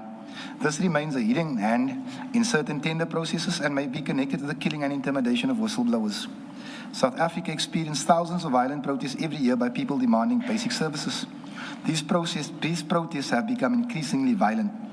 I was once asked by a foreigner, it was a white foreigner, just for the record, why people in South Africa burn libraries, schools, and universities when those are the very institutions needed to prepare communities for the future. My response to him was that many people are losing hope and they do not foresee a future for themselves. Protest action has become for many the only time when they feel that they are seen and heard. In another country, the scale of these protests might be described as revolutionary. However, our government has, in my view, desensitized the public to the situation by referring to such incidents as service delivery protests, therefore making them appear normal. When certain Latin American countries, including El Salvador, Colombia, Nicaragua, and Panama, were described as narco states, drug dealers and gangsters exercised significant influence over the state. Politicians were allegedly bought or influenced to pursue the interests of cartels, including protecting them from prosecution and imprisonment. Haiti today is regarded as a failed state by many observers because the government has lost significant control over parts of the country and criminal gangs have taken control of territory and institutions. Commissioners, the elements that could render South Africa a criminal state are, in my view, increasingly documented through daily incidents and publicly reported activity. There remain institutions including the judiciary, business organizations, and committed men and women within law enforcement who constitute an important bulwark against criminal elements overrunning the country. Every day we read reports concerning drug seizures, criminals allegedly controlling government institutions or tenders, politicians accused of bribery and corruption, and the weakening of the institutions that are supposed to constitute the last line of defense. I believe that the chaos currently experienced in this country is in some instances calculated and driven by various forces seeking to make the country ungovernable through an unmitigated wave of criminality. The community that I represent, a few weeks ago, experienced approximately 170 killings, which is worse than the situation in most war zones. Yet many of these people remain voiceless. The community I represent happens to be predominantly colored, and in my view, has been marginalized and disenfranchised by a failing law enforcement system. Commissioners, I was branded a racist and a colored nationalist when I formed the National Colored Congress. I reject that characterization. I come from an ANC family and have taken up many causes affecting vulnerable communities. I have, amongst other matters, taken up the case regarding the Sandisa Makaka matter because I believe that his mother and brother deserve answers concerning those responsible for his killing. There are many other cases from the Eastern Cape, Northern Cape, Gauteng, and KwaZulu-Natal, in respect of which I have been approached for assistance because communities believe that law enforcement agencies are not doing their jobs or have closed cases prematurely. When I inquire such matters, I'm often told that an investigation is ongoing and that I cannot interfere with it. Commissioners, I make no apology for trying to be a voice of my community. I make no apology for listening to my community, and I make no apology for exposing those who I believe are hiding behind a wall of silence. South Africa previously had a functioning criminal intelligence capability. In many communities, one can reasonably expect that somebody knows who committed which crime. I cannot say that with the same confidence today. In my view, crime intelligence deteriorated significantly during the period associated with former National Commissioner Jackie Salebi, and I believe that this deterioration was not accidental. I further believe that successive leadership structures within the SAPS have in some instances been compromised, suspended, or incompetent, therefore serving political interests rather than the interests of effective law enforcement. Crime intelligence funds became, in my view, another slush fund or source of patronage and employment for friends and family, particularly during the period associated with Richard Ndluli, the former head of crime intelligence. The anti-gang unit in the Western Cape was allocated a budget of 7 million rand to fight gangsterism, whereas crime intelligence has a budget of 600 million rand. Commissioners, if one wishes to destroy a country's law enforcement capability, one only needs to destroy its ability to detect crime. This was evident during the unrest and looting in 2021, when crime intelligence, in my view, failed this country. This was also reflected by various reports concerning KwaZulu-Natal, which was headed at the time by Brigadier Kumalo, the current head of crime intelligence. Commissioners, I have paid a heavy personal price for my outspokenness and activism. The toll on my family has been immense, and the emotional trauma experienced by my children has affected their social and their school lives. My mother is elderly and sickly and had to witness some of the events, particularly my arrest. My salary and my privileges as a member of parliament have on occasions been withdrawn, affecting my responsibilities towards my family. I have regularly been threatened with arrest, even before appearing before this commission. I was warned that I would be arrested after my appearance. And to be frank, Commissioners, if that indeed is true, I don't care. My most recent arrest was, in my view, not merely intended to embarrass me, but also to silence me. I regarded it as a final warning to shut up and to know my place. But Commissioners, I can assure you that every time a mother, a child, a sister or aunt dies in my community, I will attempt to be their voice. Then, Mr. Adams, the next topic, history of my interaction with the various matters discussed at the Madlanga Commission. Thank you, Page Advocate. 7. Thank you, Commissioners. This statement is not intended to constitute political commentary, argument, or submissions on the ultimate issues that the Commission is required to determine. Those determinations fall exclusively within the Commission's mandate. My purpose is to place before this Commission the factual basis for my knowledge, my actions, and the concerns that I have reported to various state institutions over a matter of years. For many years, I have, in different capacities, reported allegations of corruption, maladministration, abuse of public office, and irregular conduct of organs of state, law enforcement agencies, and oversight bodies. Some of those complaints concern matters that overlap with the work of this commission.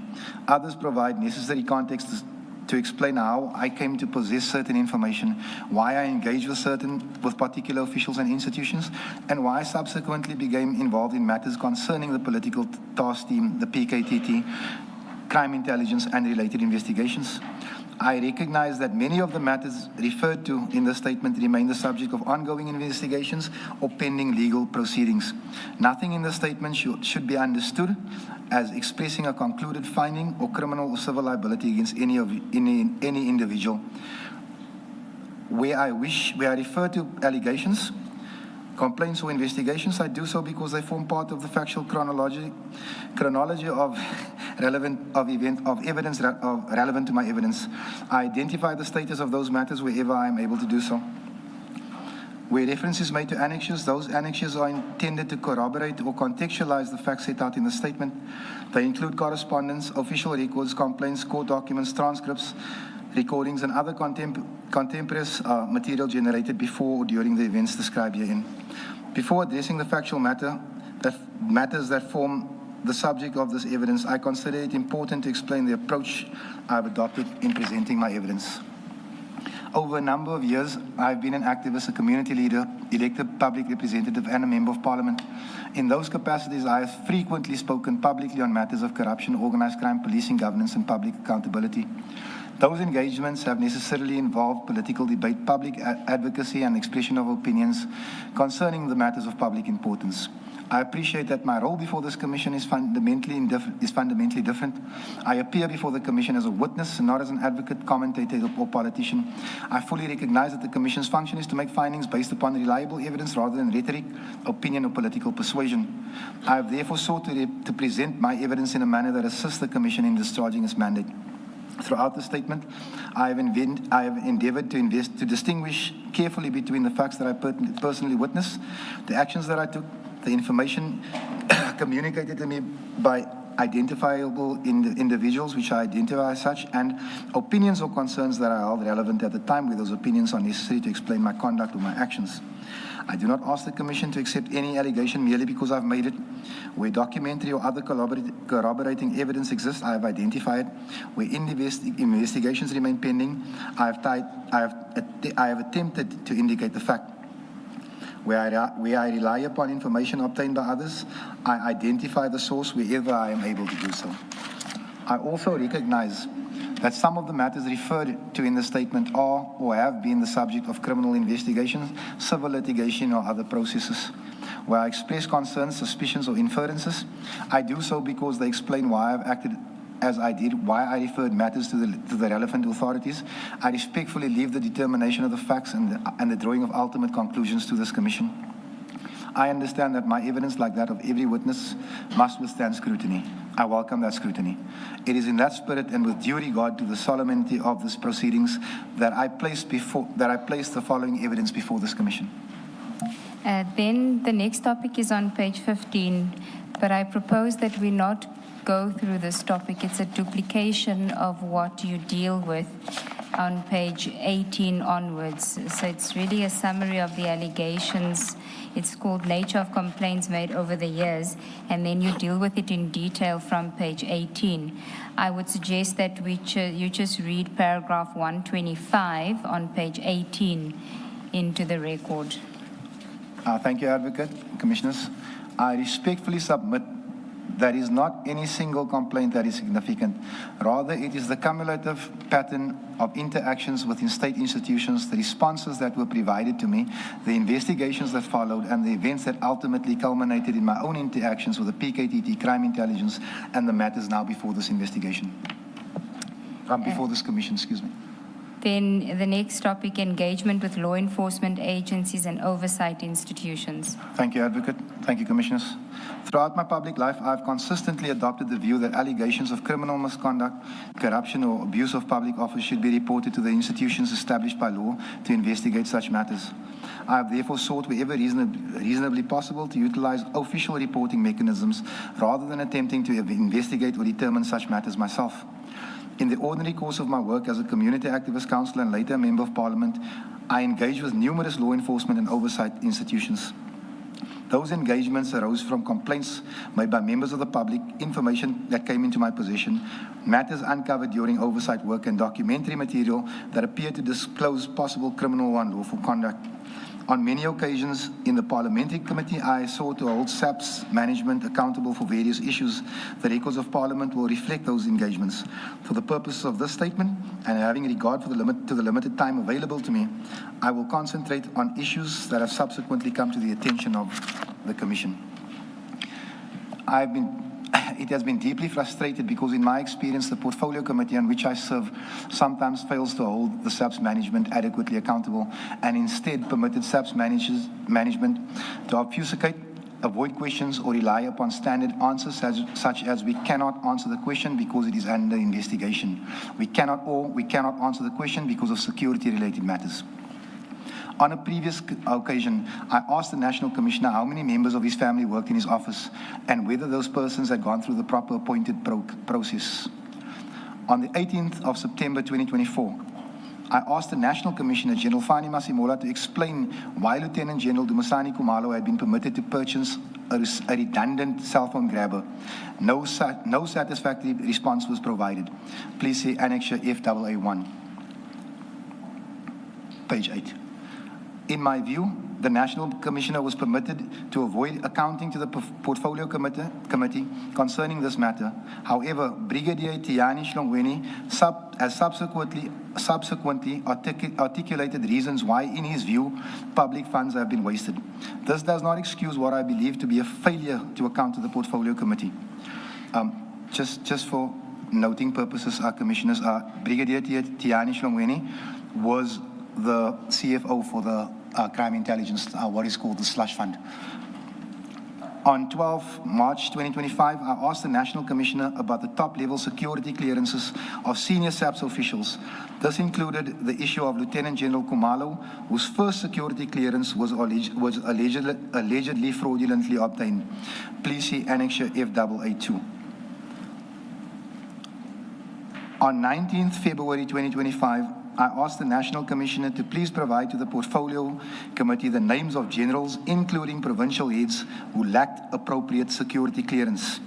Despite the National Commissioner's assurance that the information would be provided to the committee, to my knowledge, it never was. Please see Annexure FAA3. At the same meeting, on 19 February 2025, I asked the National Commissioner about the lack of media attention concerning case number 1/11/2024 relating to an incident in which more than 100 million rands worth of mandrax was allegedly found and no media statement was issued. Please see Annexure FAA3. General Abia responded that the clandestine laboratory was under investigation. The last known status of this case reflected firearms and made no mention of drugs. If I may just expand on this issue just a little bit and why I took this kind of personally. In KZN, on 19 February 2025, a Cape Town-based drug team uncovered a laboratory in KZN. They confiscated 100 million rands worth of drugs, mandrax. Now, in my view, the South African Police Services needs all the positive publicity it can get. This should have been a cause for celebration. They never reported it to the media, and certain people are saying that they were told not to speak about it. When I asked this question, I was told it was under investigation. The current status of that docket right now, speaks of firearms, no mention of drugs. Why I take this personally, Commissioners? It is a known fact that mandrax, it was the tablet that was used to enslave the Cape Flats. To this day, I would say 80% of mandrax sold in this country is sold right there where I live. Those drugs disappeared to be sold to our children. That is why I took that personally. I've also raised the issue of property purchase in Musgrave, KwaZulu-Natal.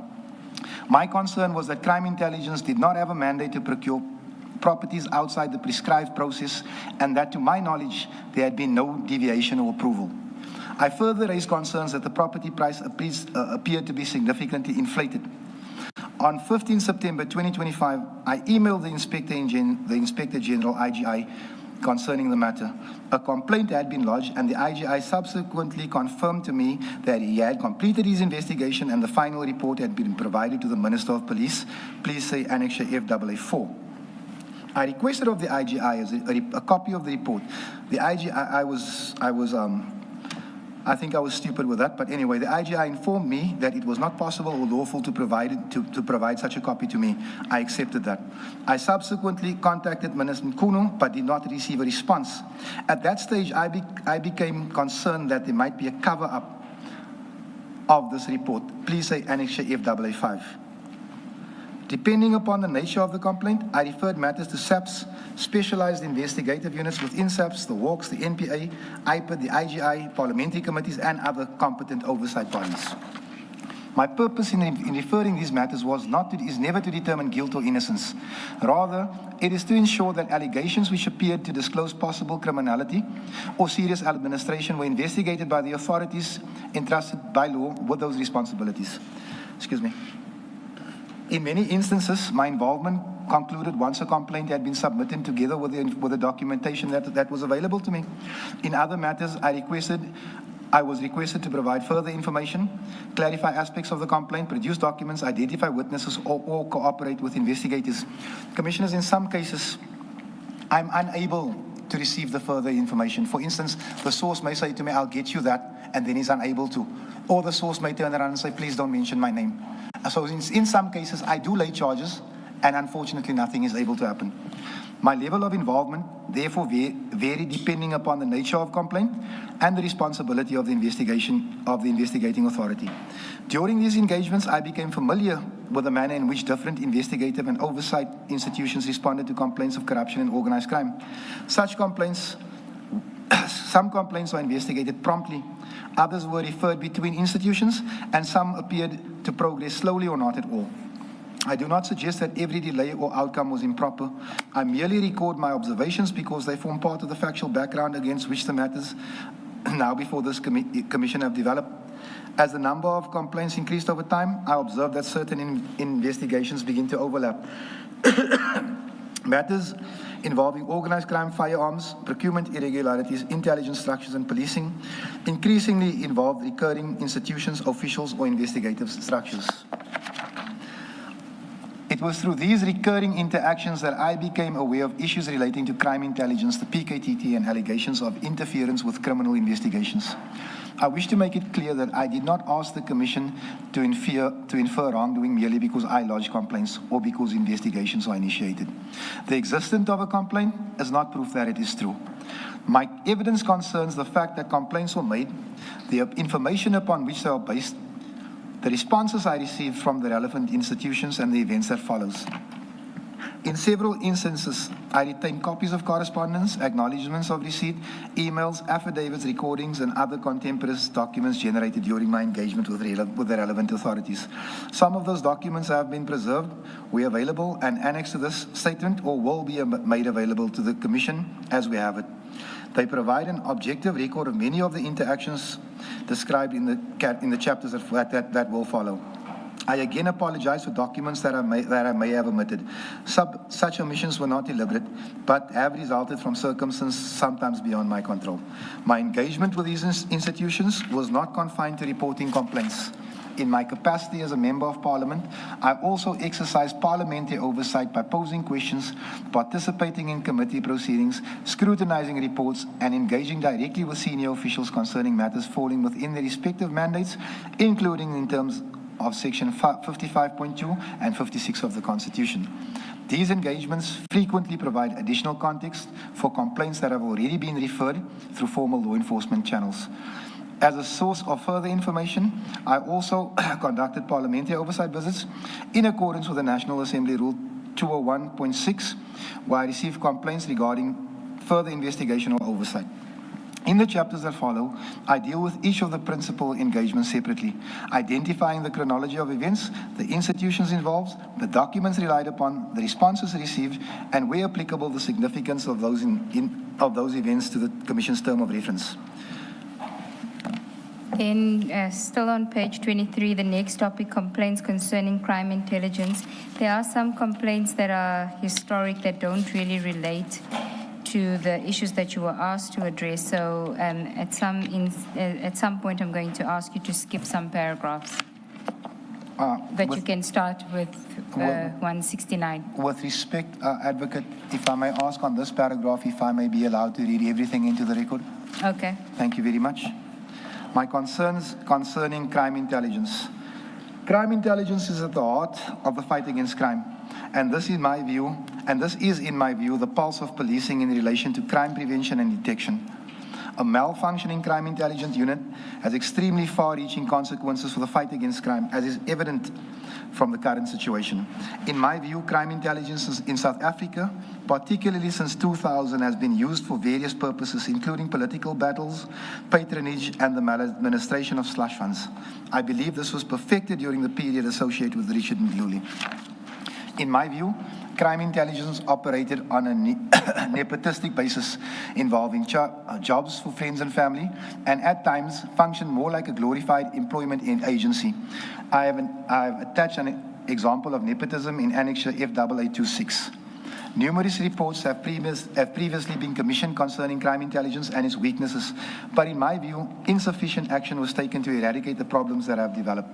Crime intelligence, in my view, requires a complete overhaul, together with a structured approach to the execution of its mandate.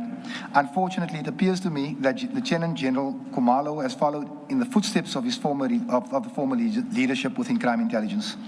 This chapter deals with my interactions with and concerns relating to crime intelligence and the associated intelligence structures within the subs.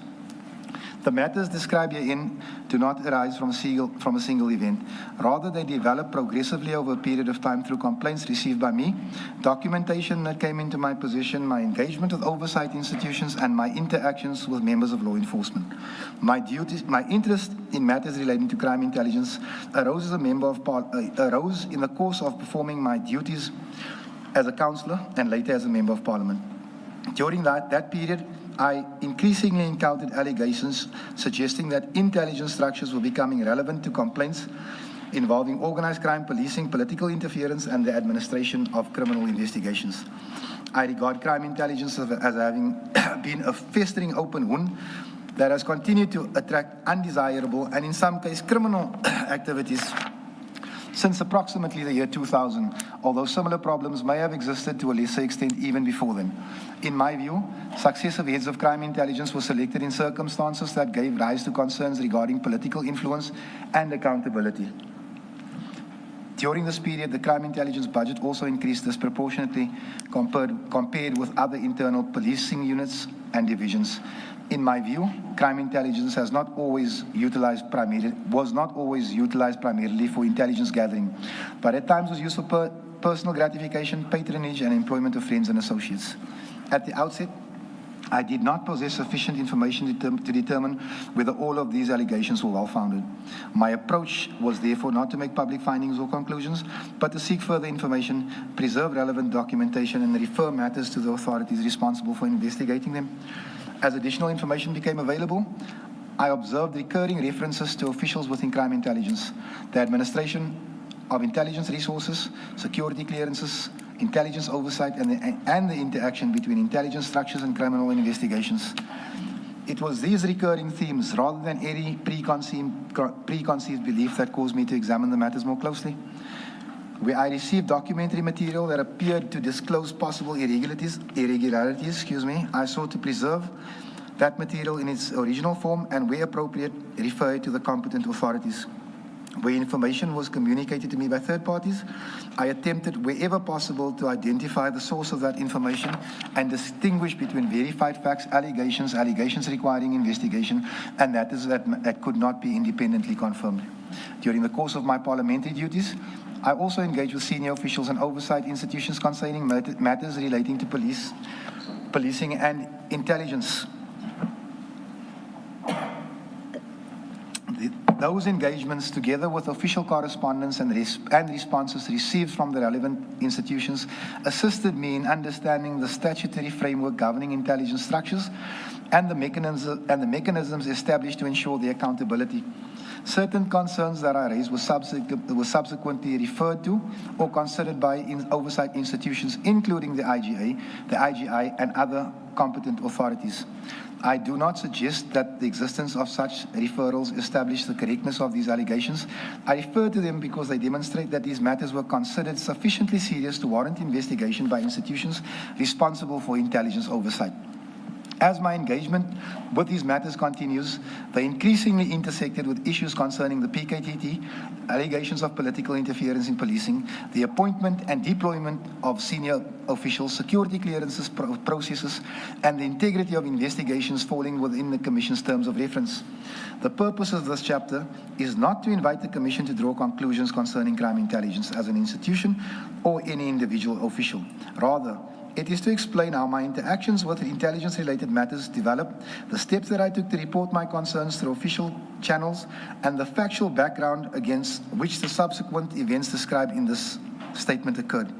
In the chapters that follow, I deal individually with the principal matters that inform my concerns regarding crime intelligence, including the information that came into my possession, the referrals that I made, the responses that I received, and the extent to which these matters are relevant to this Commission's inquiry. Where I express concerns or draw inferences, I identify the factual material upon which those concerns were based and distinguish them from matters falling within my direct or my personal knowledge. I respectfully emphasize that this Commission is not being asked to accept my concerns at face value. My evidence is directed at establishing the chronology of events, the information available to me, and the relevant times. The steps that I took in response to that information and the documentary record that supports those actions. The ultimate findings in relation to crime intelligence is its officials or any related institution remain matters exclusively for this Commission. The next one is complaints concerning the political killings task team, and I'm sure you're going to tell me you want to read all of this as well. I thought we agreed to play nice this morning, our advocate. I am, believe me. My complaints regarding the political killings task team. My engagement with matters concerning the PKTT did not arise from any personal animosity towards members or any political disagreement concerning its continued existence. My concern was the financial support the unit investigating a few dozen murders was receiving. There's just a correction that needs to be made here. The PKTT has a 100 million rand a year budget that does not include overtime. So not 1 million? Not 1 million, that's my mistake. This happened in haste, please excuse me. So the PKTT has a 100 million rand a year budget that does not include overtime. It is actively investigating 130 murder dockets over the last 36 months. This translates into a total spend of about 2.3 million rand per murder docket. In contrast, the AGU that operates in my community in that same period would have been combating approximately 8,000 murders on the Cape Flats, of which the majority of them are colored children. The Cape Flats is an area that is roughly 10% the size of KZN. In comparison to the PKTT, the AGU receives 2,600 rand per murder docket. It makes no sense. I was also under the impression that when the President announced the establishment of the unit, it would have had an end date because the mandate of a task team in general is specific, and that this unit, the PKTT, was not intended to become one of the more permanent structures of the SAPS. I therefore became concerned when I subsequently learned that the PKT was operating in the Western Cape, the Eastern Cape, Gauteng, and elsewhere, as it is supposedly a KZN structure according to Lieutenant General Mkwanazi. During the course of my public duties, I became aware of allegations concerning the matter in which certain investigations involving the PKTT had been conducted, including allegations relating to investigative independence, the exercise of police powers, and the interaction between the PKTT and other components of SAPS. I was approached by two persons who I understand to be labor lawyers from Century City in Cape Town. They indicated that they had been commissioned to act on behalf of a SAPS member in a labor dispute in which General Dumisani Kumalo was cited as a respondent. A meeting was requested during which, this is between them and myself, during which they alleged that they had been abducted by members of the PKTT and unlawfully taken to the Northwestern Province. They indicated that they had instituted a multi-million rand claim against the SAPs. They claimed that they had referred the matter to the police committee and that Ian Cameron wrote back to them in September in 2025 stating that this was within the mandate of IPID, but they have heard nothing since. I am able to provide further details concerning the persons that I met, but I have not included their identities in the statement in order to protect their anonymity. Please see Annexure FAA6. I'm just thinking if you could not, at a later stage, flight that WhatsApp, because I don't think I scratched out a telephone number. Thank you. So.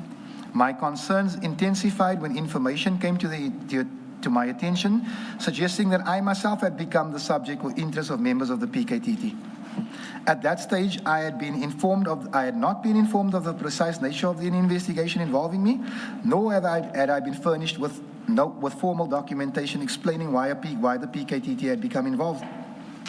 Upon receiving further information that the PKTT was allegedly seeking my arrest, I did not avoid law enforcement authorities or seek to frustrate any investigation.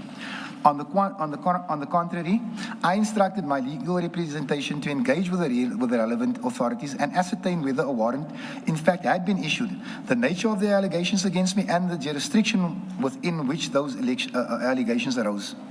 My intention throughout was to cooperate with any lawful process while ensuring that my constitutional rights were respected. Correspondence was accordingly addressed to senior officials within the SAP seeking clarity concerning the reported warrant and requesting engagement with my legal representatives. I expressly indicated that should a lawful warrant exist, I was prepared to present myself through appropriate legal processes rather than necessitating an operational arrest. Please see Annexure FAA7. The response that followed and the subsequent execution of the warrant are dealt with in greater detail later in the statement. My first concern was that when I am in Parliament or when I'm participating in parliamentary oversight processes, I am protected by parliamentary privilege. My presence there recognizes me as part of a constitutional institution. The events that subsequently unfolded, including the execution of my arrest, my transportation to KZN, the attempted seizure of my property, and the manner in which the investigation was conducted significantly heightened my concerns regarding the conduct of certain members of the PKTT. Those matters are not advanced as proof of institutional misconduct, but they confirmed, in my view, the execution of threats that had previously been made against me. They are described because they form part of my direct personal experience and are relevant to the issues that the Commission has been established to investigate. Upon receiving bail, I discussed with various police officers residing in the Western Cape. Upon receiving bail, I discussed my arrest with various police officers residing in the Western Cape. I was informed that the PKTT had allegedly not informed the Western Cape Provincial Commissioner at the time, Lieutenant General Patikile, or any of his subordinates of my impending arrest. Please say Annexure FAA8. It appeared to me that in terms of SAP's protocol, it would have been logical and cost-effective for an accused person to appear at the nearest lower court for determination of bail. This was denied to me.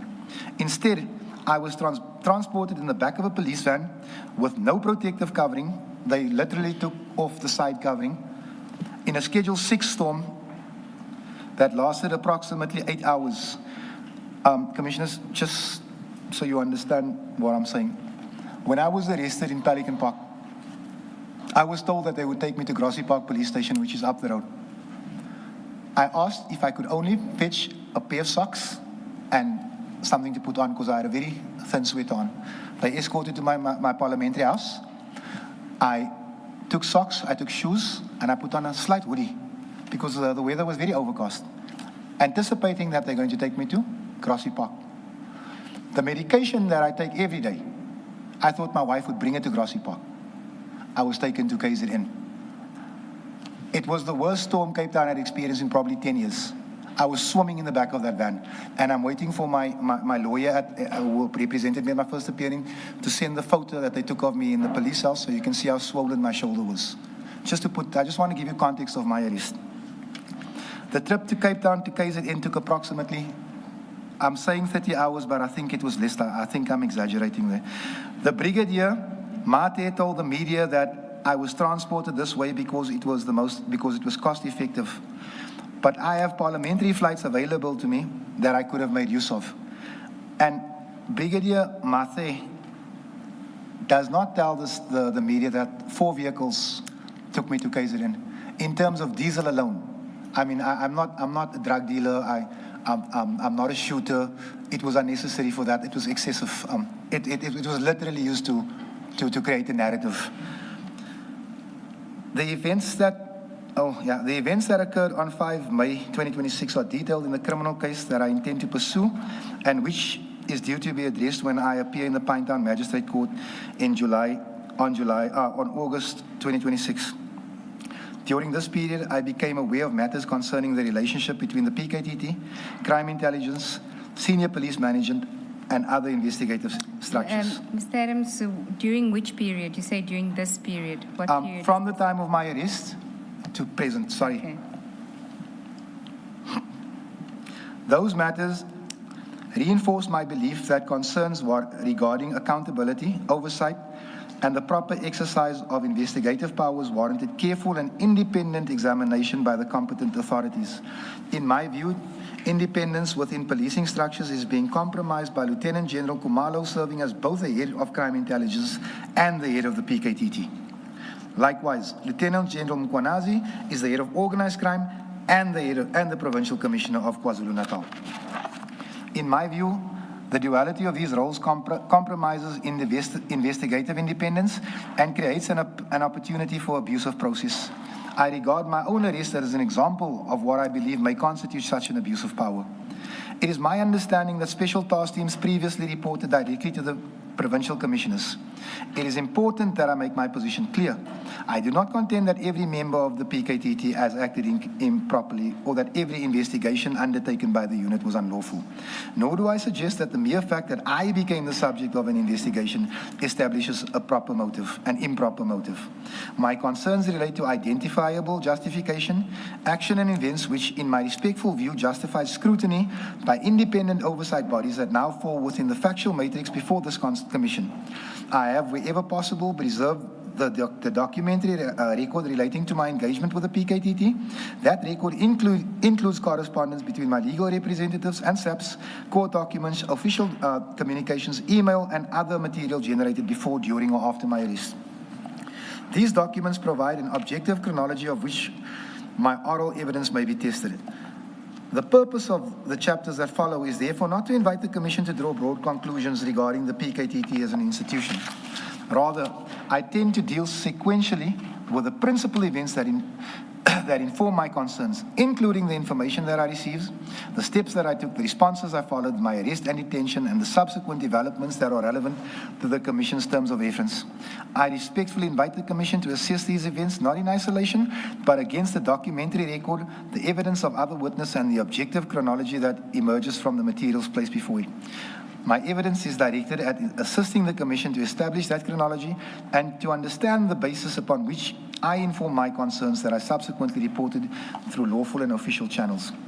I respectfully request that the Commission consider the validity and circumstances of my arrest, having regard to the documentary evidence before it, including evidence which is objective rather than subjective. I submit that such evidence may assist the Commission in determining whether there was operational bias or predetermined intention to punish me by members of the PKTT in relation to my criminal case concerning alleged misconduct against persons associated with Lieutenant General Mkwanazi. Okay, the next topic, interaction with the Inspector General of Intelligence. Thank you, Advocate, Commissioners. I was contacted by the Office of the IGI in November of 2024 during my efforts to have my criminal cases investigated by SAPS. Can I just ask you who contacted you from the office? It was a woman, but I do not remember her name, Advocate. I sat with this. I actually can't tell you what her name is, but it was a female. Okay. Was it Governor? No, it was not. I only met Advocate Governor at a later stage. It was not her. At least I don't think it was her. Before she comes in and said it was her. I doubt it was her. Okay, continue. It was just clarification. An inquiry was made about the cases that I had lodged. and asked whether I would attend their offices in Pretoria because the department had an interest in the cases that I had lodged with the SAPS. During the same week, I visited the IGI's office, where I spent some time explaining the nature of my concerns. Can I ask you, who did you meet with at the IGI's office? I was met at the gate by a young lady, again, whose name I don't remember. She took me to a room where the IGI was sitting having coffee. He told me that Advocate Govender would be there in a few minutes. Asked me to sit down, and he asked me a little bit of what I had, and then Advocate Govender came. He handed me over to Advocate Govender, and he left. So you met with Advocate Govender and the IGI, Mr. Faisal. Yeah. I've just.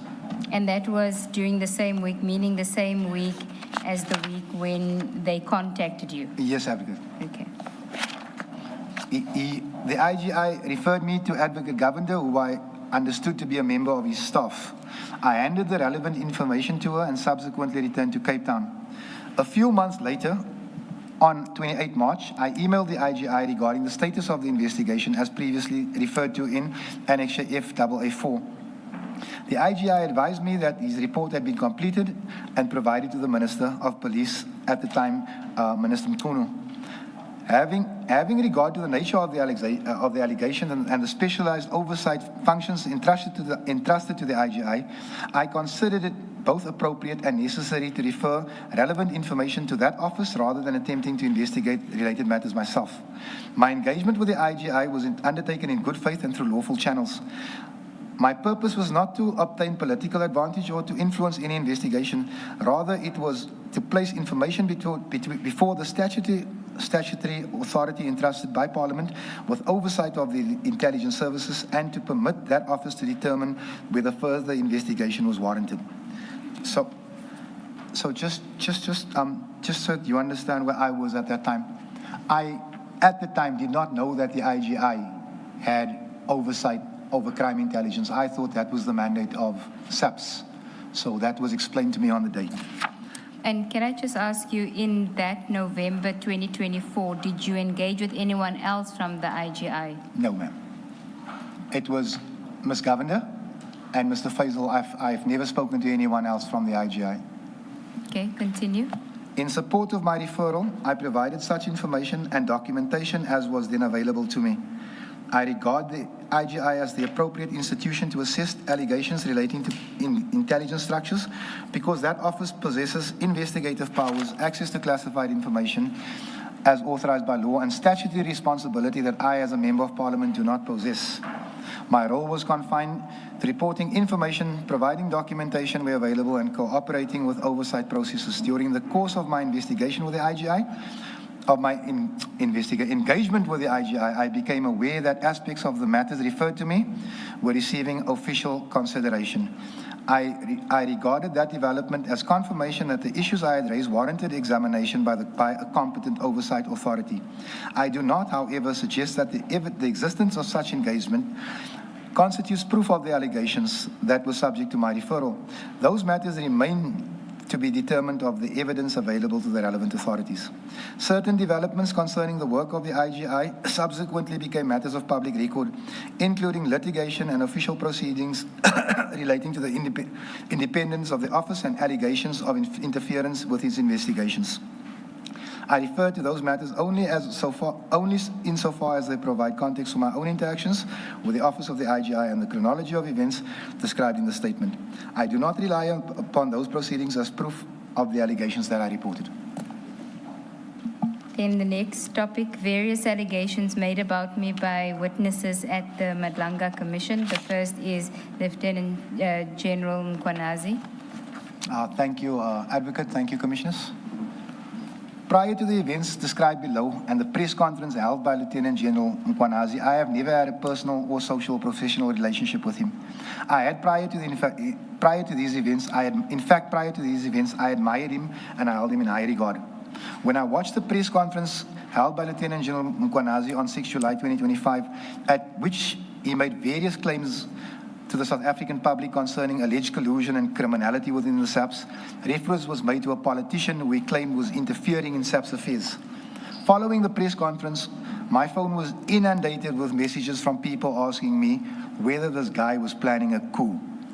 The manner in which the press conference appeared to me was highly militaristic, including the presence of masked armed men standing behind him. It reminded me of the manner in which Captain Ibrahim Traoré of Burkina Faso appeared during the period surrounding his coup. I was extremely concerned that a provincial commissioner had made allegations of this nature rather than the national commissioner, particularly having regard to the SAP's national instruction and policy relating to the media, including SAP's national instruction 5 of 2017, entitled Media Communication in the South African Police Services.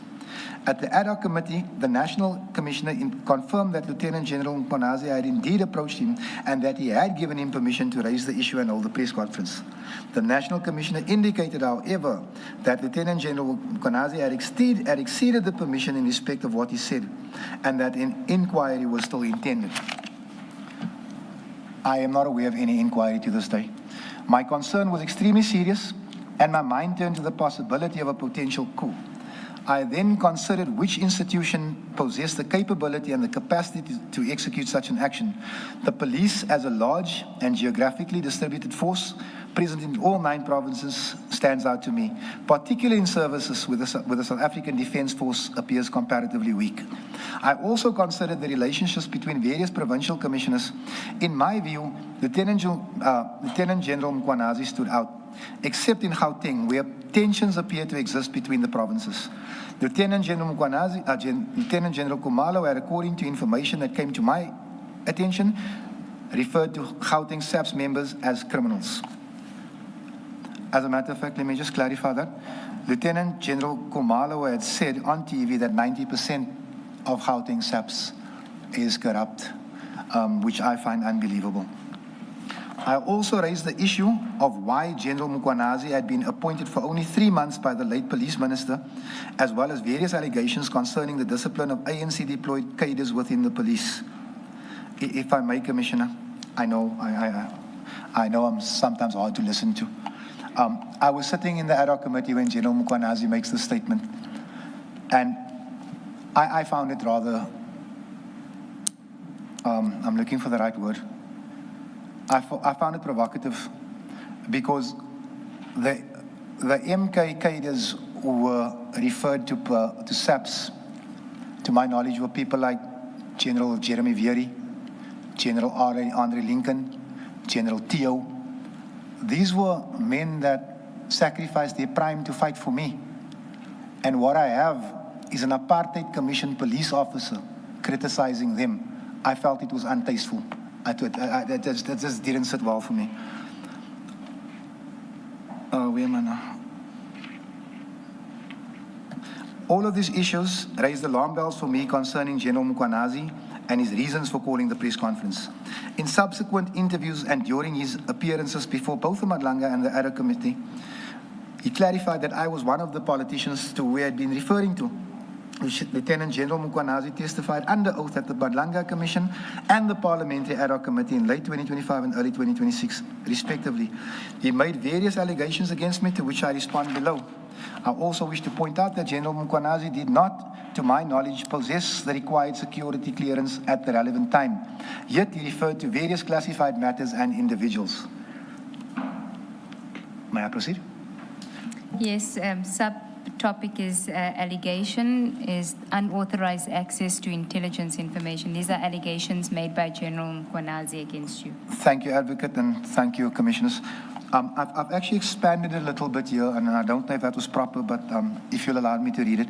Allegation, unauthorized access to intelligence information. Lieutenant General Mkhwanazi alleged that I had obtained access to intelligence information and that I had handled it recklessly. This allegation is denied. I have not obtained any documents illegally. As a political party, we have been approached by numerous whistleblowers who have provided information to us both in person and through other means concerning SAPS and other state institutions. When I received the relevant information, I opened a case with SAPS, as I have done previously when information was brought to us as NCC. After reviewing the information, I considered that if the documents were authentic, the allegations would warrant investigation. I therefore proceeded to open a criminal case with the SAPS so the matter could be investigated. Out of all these concerns, Lieutenant General Mkhwanazi appears unconcerned that my case dockets were intercepted by Lieutenant General Peter Jacobs and hid in a safe in Pretoria. Lieutenant General Jacobs has never been called to account or charged by any law enforcement agency as far as I know. Please see Annexure F8824. If I may just expand on that one little paragraph. I did find it shocking, Commissioner, that SAP's Grand Central is right across the road from Parliament. It's literally a 3-minute walk. So when I received these documents, I took it to the nearest police station. I mean, this is me thinking I'm doing the right thing. The General is upset with the fact that I went to the police station, but he did not once mention the fact that Peter Jacobs unlawfully took those documents and that it was found in his safe in Pretoria a month later. Now, I wouldn't have known that until it came out here. But I'm saying that the General, to this day, has not asked Peter Jacobs, why would you do that, General? You know, the problem we have on the Cape Flats, murder dockets get missing daily. This is a serious thing to me. Murder dockets, rape dockets, drug dealing dockets, they disappear because of police corruption. Now, if this is not the epitome of police corruption, then someone needs to tell me that so that I understand. The allegation, classified crime intelligence information.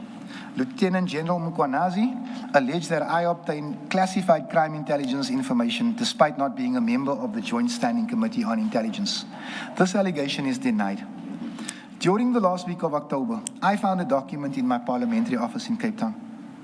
I presumed that the docket had been pushed under my door because I found it on the floor when I opened the door. Receiving documents in parliamentary offices while members are absent is not unusual. Parliamentary administration may place documents under the doors of members. It is also common for members of the public to provide information to members of parliament concerning various matters, particularly when they are frustrated by government departments' failures to respond to allegations of fraud and corruption.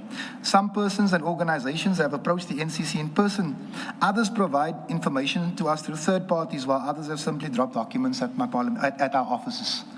After reading the document, I discussed the matter with my fellow NCC parliamentarian, Honourable Sakina Frenchman. We considered that the information should be passed to SAPS for investigation. I did not meet the person who provided the information and did not unlawfully obtain any information from the JSCI. The assertion by Lieutenant General Mkhwanazi that I should have passed the information to the JSCI is, in my view, it's misleading. And it is misleading because at that time there was no JSCI. That body was not constituted. At the time I opened the criminal case with the SAPS, I did not understand the JSCI to have jurisdiction over the criminal complaint that I was reporting. Also, no JSCI was constituted at the time. I am also not the only member of parliament to have received documents in this manner. In the past, members of parliament, including Honourable Patricia de Lille, have publicly stated that documents related to significant matters were delivered or placed under their office doors. It has now become, and I don't know if it's true, but the media is running a story that Honourable Darlene James also received information. I'm not saying that she did, but I said from the word go, Commissioner, it wouldn't make sense that someone would only give this information to me. It just wouldn't make sense. The allegation of State Capture 2.0. Lieutenant General Mkhwanazi alleged that I was involved in State Capture 2.0, whereby a high-ranking official and members of parliament were being used to dismantle effective police units. This allegation is categorically denied. I respectfully submit that this Commission should require evidence to substantiate such serious and potentially defamatory allegations. I also just wish to add, I find it funny, Commissioners, that the man who was the National Commissioner at the time of State Capture and didn't say a word about it is now accusing me of being part of State Capture 2.0. It's hilarious. Allegations concerning Paulsmoor Prison. Lieutenant General Mkhwanazi said I should go to Paulsmoor Prison and sit there for a while so that I can learn something. I regard such a statement by a high-ranking police officer as deeply concerning. In my view, allowing a senior police officer to make statements of this nature is indicative of a failure by SAPS to hold its members to the required standards. I have made a statement that is deemed to be non-parliamentary and I get docked my salary. This man runs amok. He's a law unto himself. In my view, Lieutenant Lieutenant General Mukwanazi's conduct demonstrates an attitude that he's above the rule of law and that he may make statements without appropriate restraint or accountability. I further contend that such conduct is inconsistent with the standards of discipline expected from a senior police officer. Allegations concerning my complaint to SAPS. Lieutenant General Mukwanazi advised the Commission that the complaints which I filed on SAPS were based on information that lacks substantive criminal elements and that I had encroached upon internal police procedures over which I had no jurisdiction. This allegation is denied. Furthermore, Lieutenant General Mukwanazi, to comment upon the contents of my complaints, he must have, in my view, had case of my criminal case dockets. He is, after all, the Provincial Commissioner of KwaZulu-Natal. I therefore ask how he had sight of case dockets in Cape Town and Gauteng, particularly given the concern raised about his own security clearance. This, in my view, illustrates a broader problem within the SAPS, where case information may be circulated with what I regard as an informal SAPS network or cabal with the effect of protecting those who are supposed, who themselves are accused of corruption. I just want to, before I move on to the next the next heading, Commissioners, and just ask you to understand, as someone who loses people daily, and when I tell you I lose people daily, I know dozens of families in every ward in the Cape Flats. When they post tonight that 15 people have been shot, I can guarantee you, I will know 2, 3, or 4 of them. Sometimes in passing, sometimes personally. Sometimes they are related to people that I know.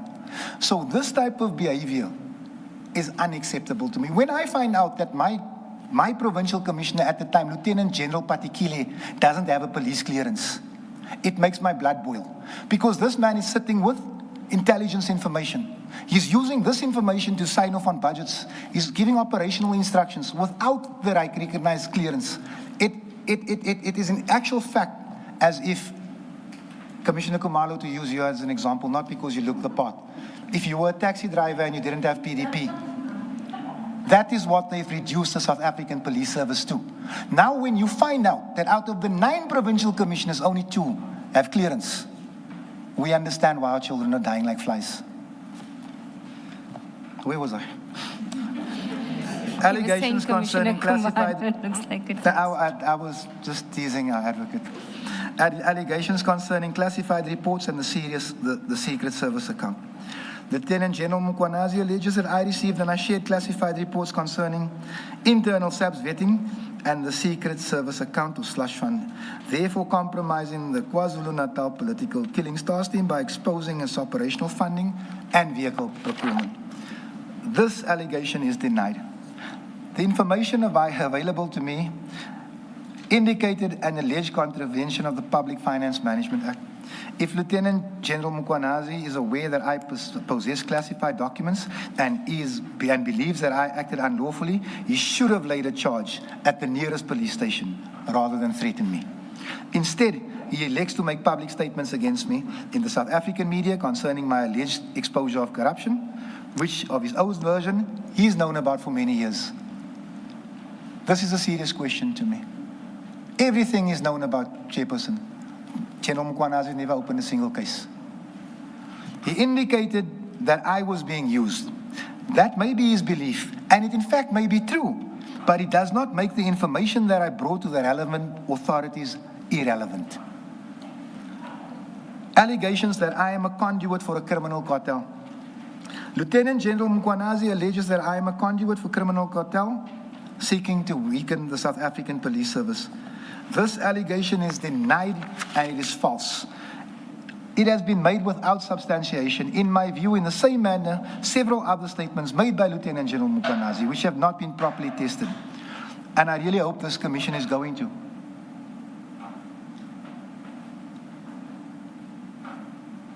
I thought the PKTT was coming again.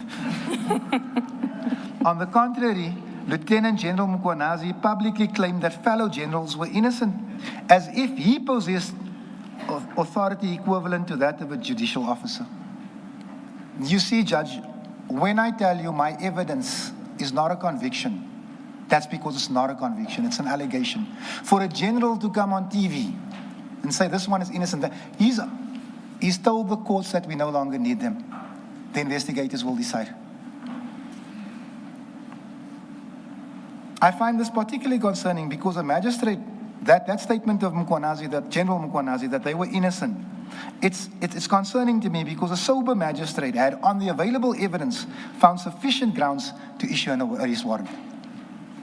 General Mkwanazi, instead of making allegations against me, should perhaps explain to this commission if he is in actual fact the conduit for Mr. Timi Marimoto, a known criminal who he is alleged to have a close relationship with.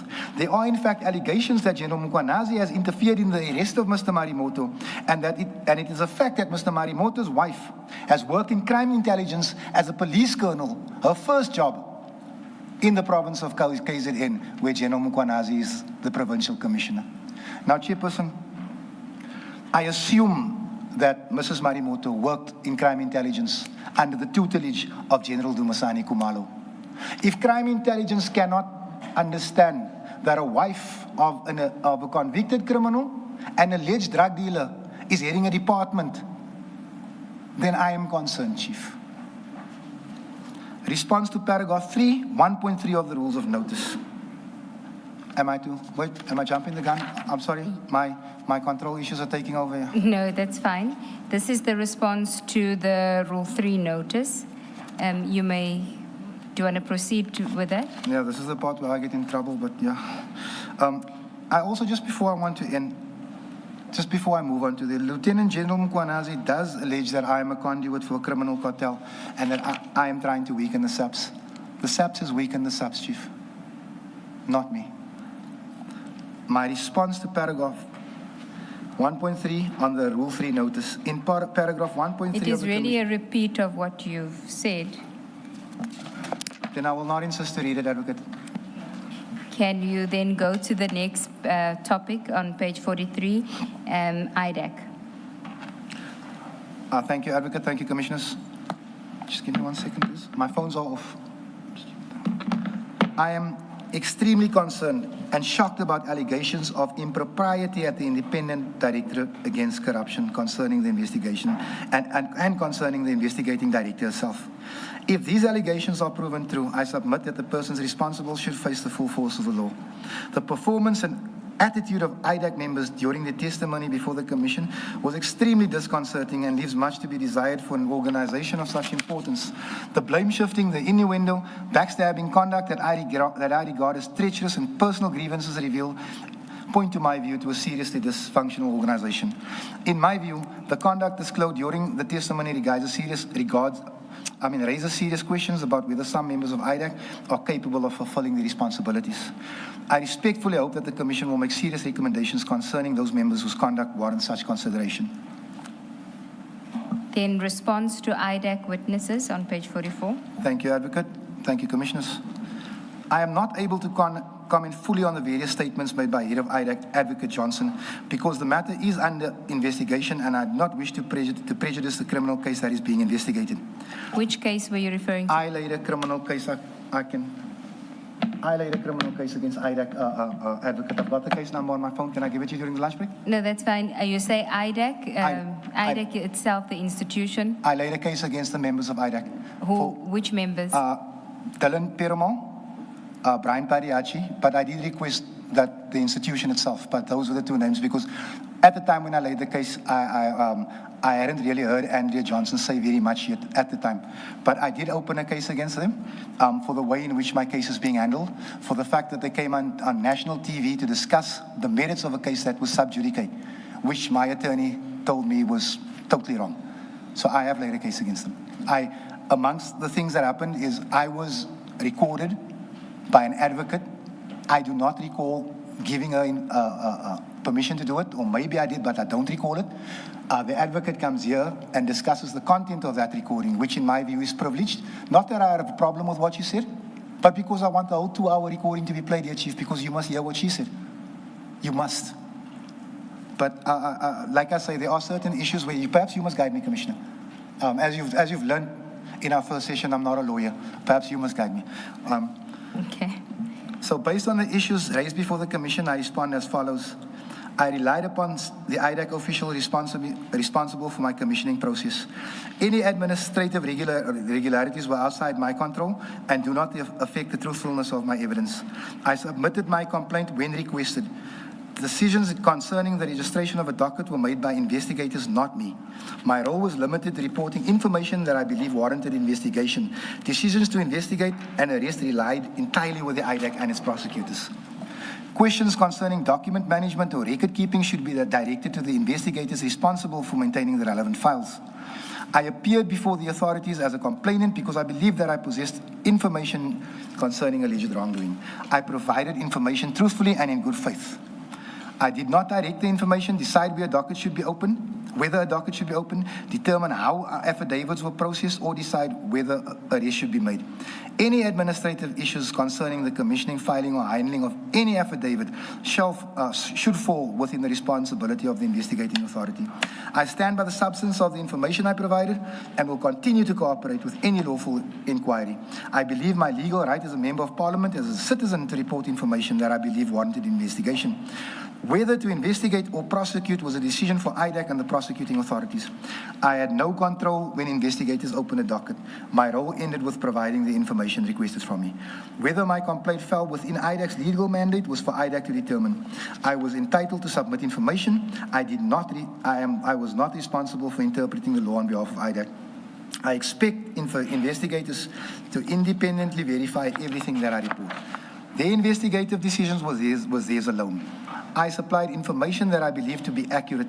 It was never my role to determine whether sufficient evidence existed for arrest or prosecution. Reporting suspected wrongdoing is not the same as directing arrest. Those decisions were made independently by investigators and prosecutors. Once I provided my statements, responsibility for safeguarding, managing, and presenting those statements rested with IDAC. I humbly request that the Commission should perhaps request the chain of custody of my submitted affidavits from IDAC. You may proceed, Ms. Ramsamy. Drushanta Ransamy, IDAC prosecutor.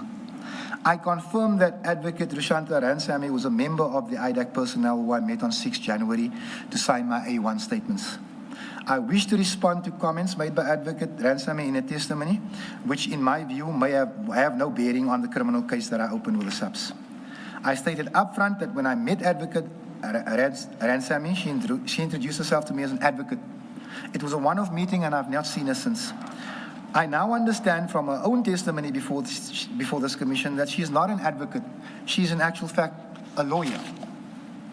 Now, Chairperson, if she's brave enough to hand her whole recording over, the first words to me are, I'm Advocate Drew Ransamy. My understanding, though, is that within the NPA, they are given or assigned the proposition of advocate just as a position, not so much whether she is admitted as an advocate or as an attorney. That's my understanding. Okay, Justice, if that's the answer, then I 100% accept it. Okay, I'm just going to move on from the next point. I think you must read it into the record. Must I read it into the record? Yes, I regard the distinction as important because notwithstanding what the chair said, she did give the same explanation that the chair is giving. And no problem, Advocate. I just thought the chair was just correcting me because okay. I regarded the distinction as important because I was led to believe that she had the title of advocate. Insofar as she took the time to explain her professional status to the Commission, I believe she did not exercise the same degree of circumspection when she interacted with me. I was extremely surprised to hear from her testimony before the Commission that our conversation had been recorded.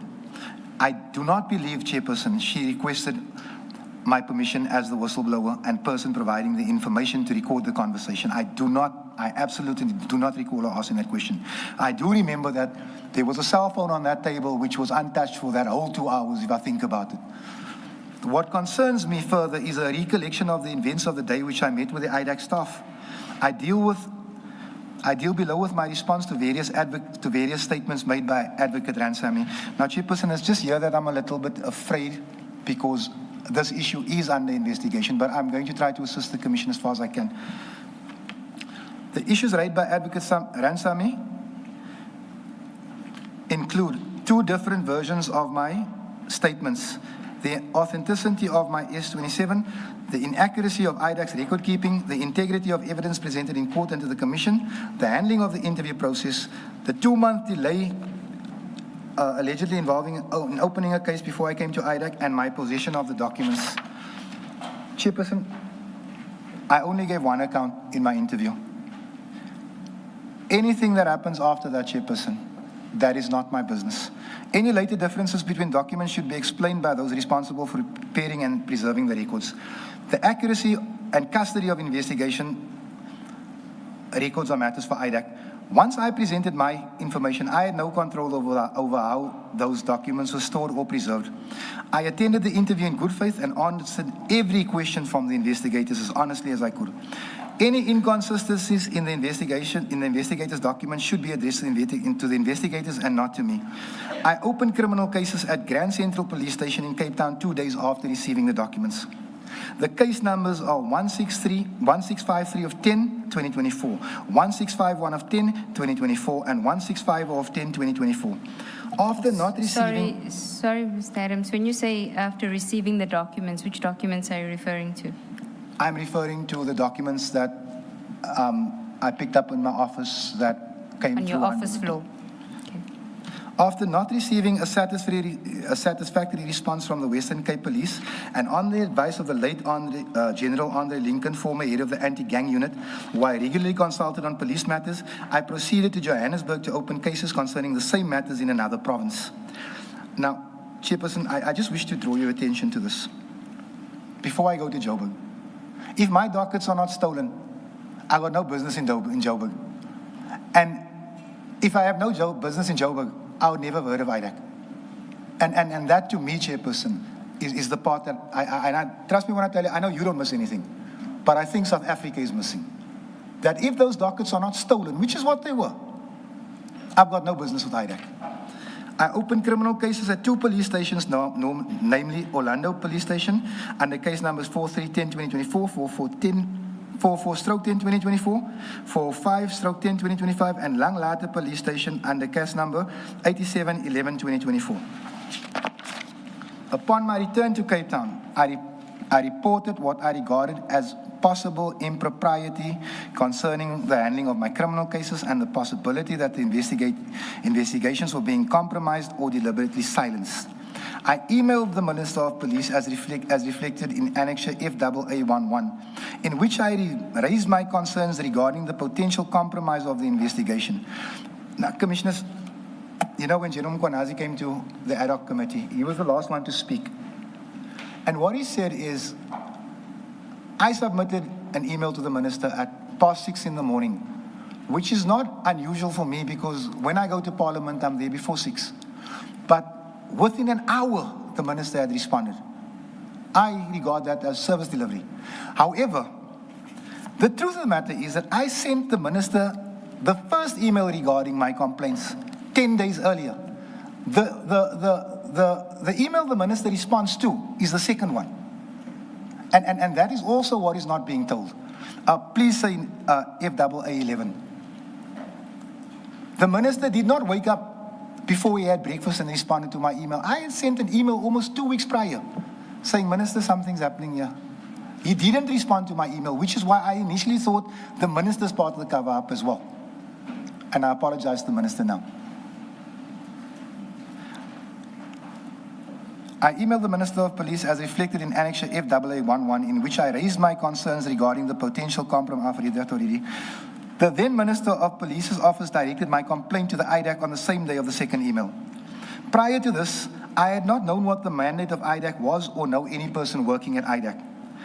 Advocate Ramsamy also states under oath that she advised me that I'm in possession of the documents, that me being in possession of the documents was a criminal offense.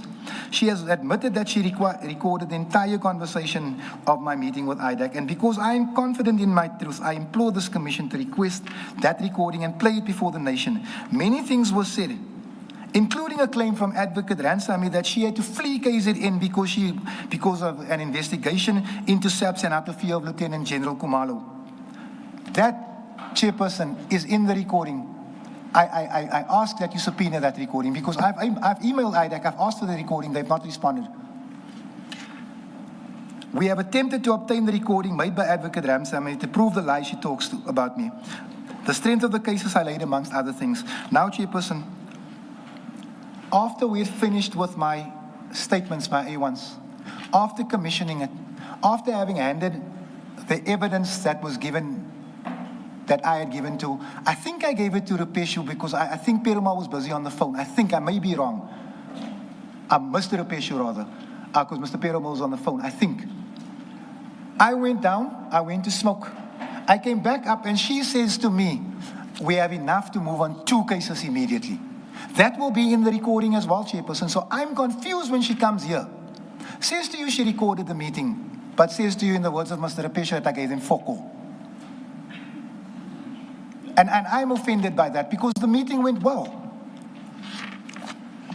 She further stated that it was very strange that there were no cameras in the corridor of my parliamentary office that could show who placed the documents under my door, and that she found it highly improbable that this is how I received the documents. I again refer to the Commission. Please, Commissioners, get that recording.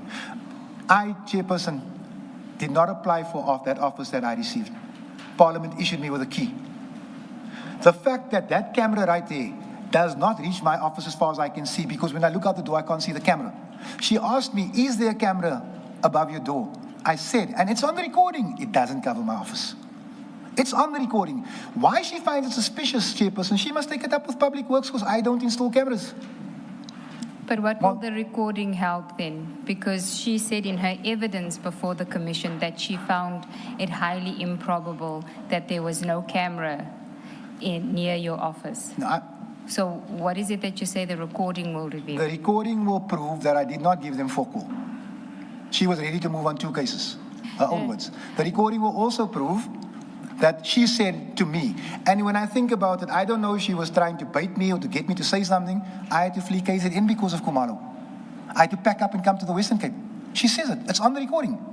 Yes, I'm asking about paragraph 394, where you say, she stated that it was very strange that there were no cameras in the corridor of my parliamentary office that should show who placed the documents under my door, and that she found it highly improbable that this was how I received the documents. She said that in her evidence before the Commission. Yeah. You say, so why do you say, I will again refer the Commission to the recording that must be played? How will the recording help us?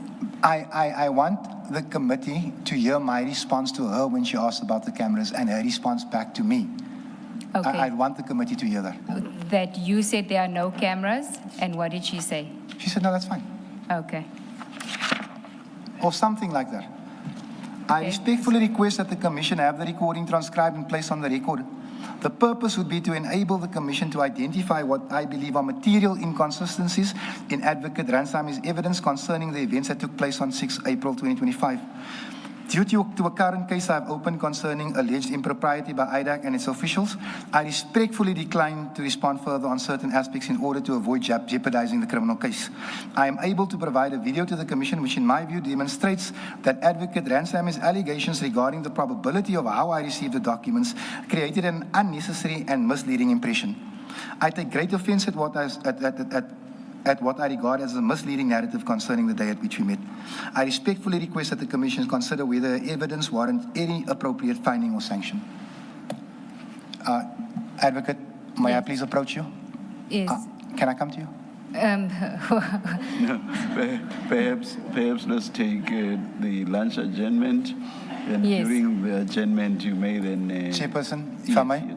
Yes. Because the colored community will tease you about anything. It's time for me to take my meds, man. So I was just going to ask her if I can just stand outside the door and take my tablet. That's all I was going to ask her. Thank you, Chairperson. We can do it during lunch. Thank you. Okay, thank you, Chair. What time are we back? Let's adjourn and resume at 2 p.m. Thank you, Chair.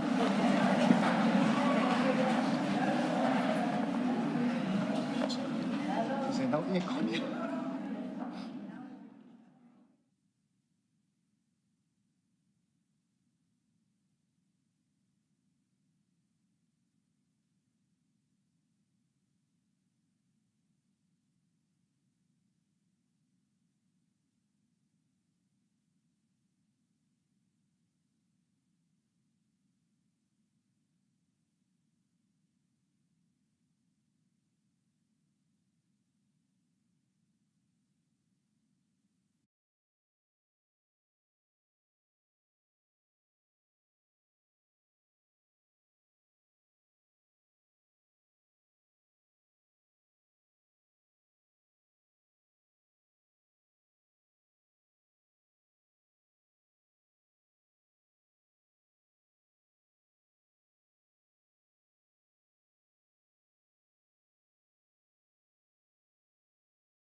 1, 2. It's 13:59. Please make sure that your cell phones are off. Can we have some order? Thank you. We're about to start. Let's stand. Thank you.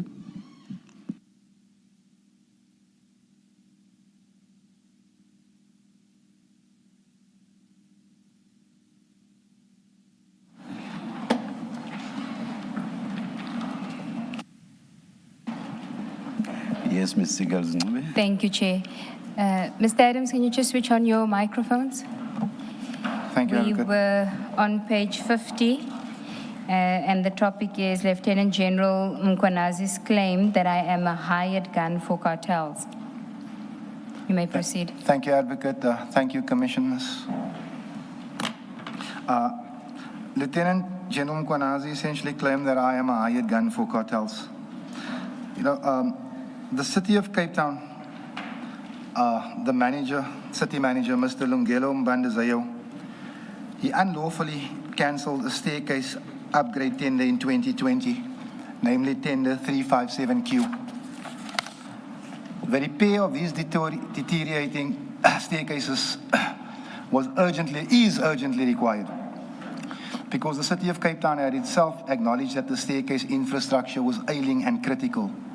I could not find the engineer's report, but there exists such a report. I have attached a document signed by the city manager in which he acknowledges in his own words that the tender was unlawfully cancelled, yet he did nothing to remedy the breach of the bid adjudication committee. The document is attached as annexure FAA25. He further refused to explain what happened to the tender budget, which exceeded 600 million rand over the term of the contract.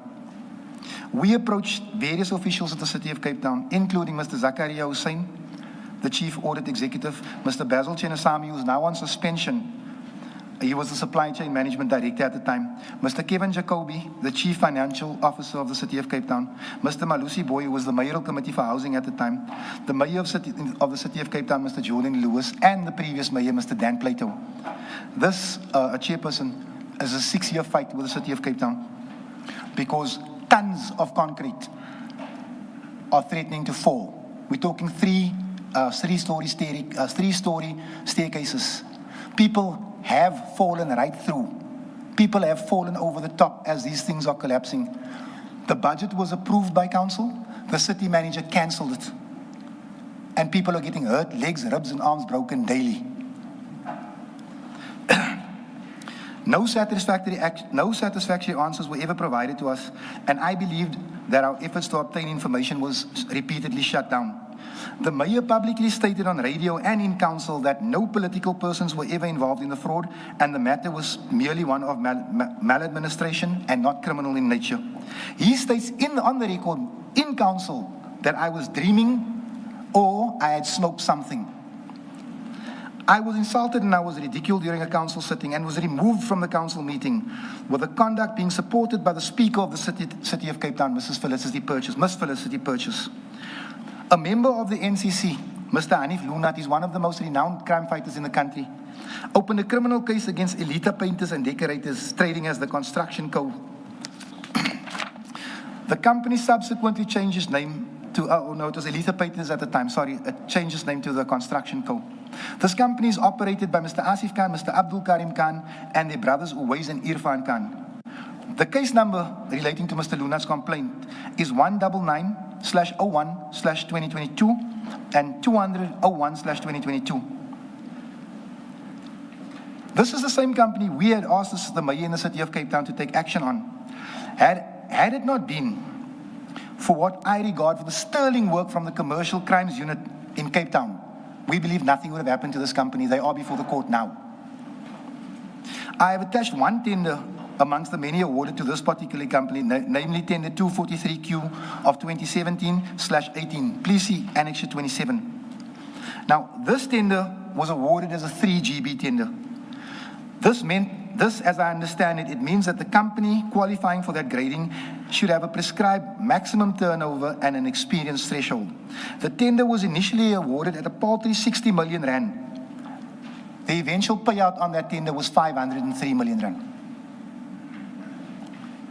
We sought an explanation from the officials identified above, but no satisfactory response was ever provided. We demanded that the city seek recovery of the funds from this company, which had previously been charged in the Commercial Crimes Court. The city has refused. The City of Cape Town has, to my knowledge, not acted upon our request to recover a single cent of unlawfully obtained funds. I understand SAP's position that a minimum sentence of 15 years may apply where funds exceeding 500,000 rand are stolen and the SAPS is inundated with fraud investigations. Nevertheless, in my view, this does not excuse the city from taking appropriate civil action to recover funds where it believes that funds have been improperly obtained. I have attached Annexure FAA13, which provides a detailed background to the alleged fraud and corruption involving City of Cape Town officials and the municipality. We have opened a criminal case concerning alleged contraventions of the Prevention and Combating of Corrupt Activities Act, the PRECA Act, against individuals at the City of Cape Town whom we approach for information that we believe should be available publicly. These individuals refuse to provide any information concerning tender 243Q. Now, I just want to draw your attention to this simple fact, Commissioner. The BAC documents on any tender is public knowledge in any municipality you go in the country.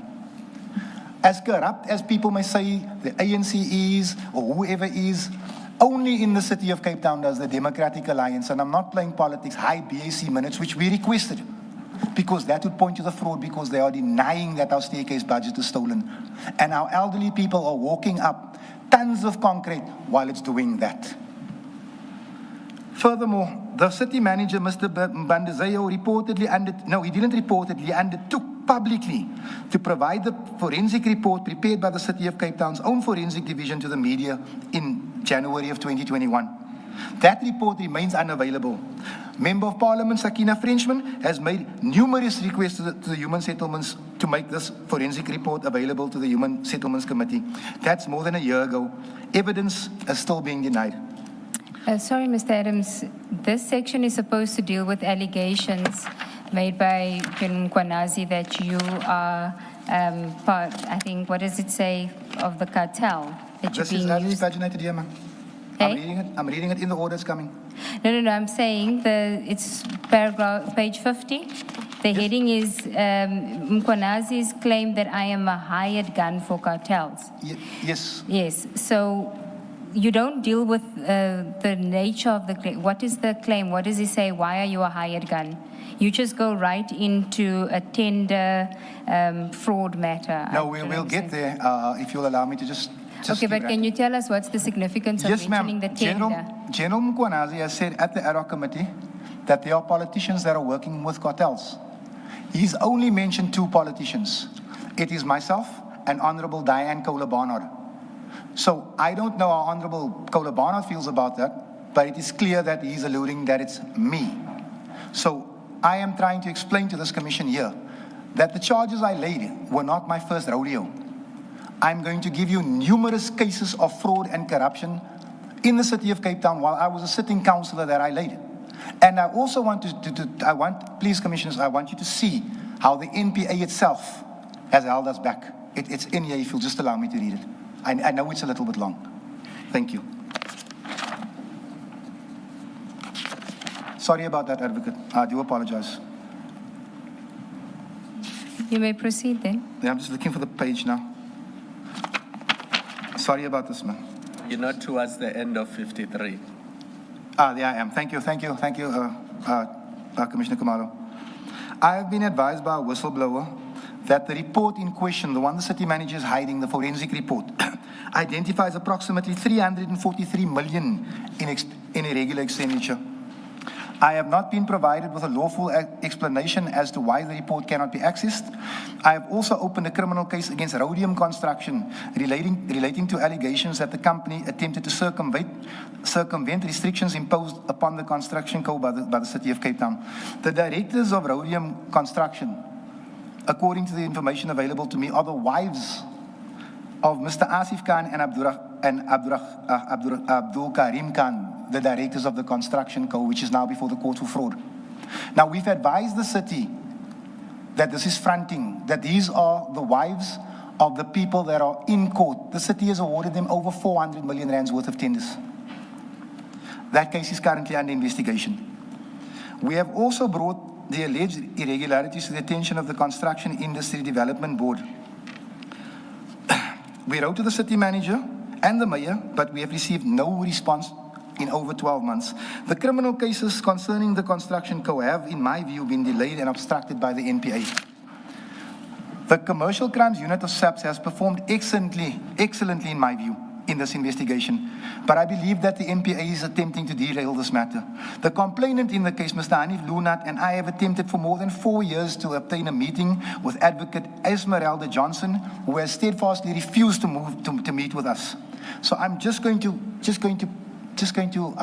to shorten this because it is lengthy. These people are accused, Chief.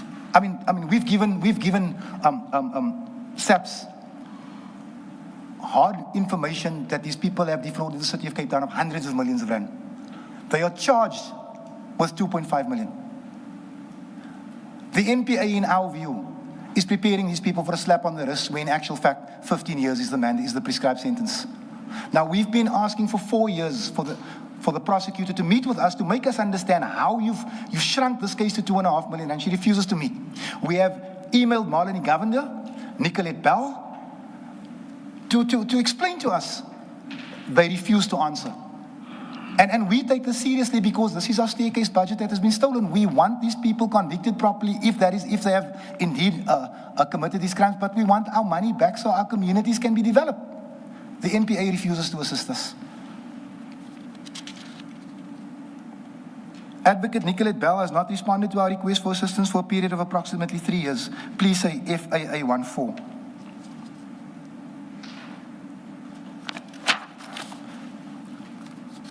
We have emailed, not me, Hanif Lunat has emailed Advocate Mop. I think that might have been 4 months ago. He's the new head of the NPA in our area. He's not responded either.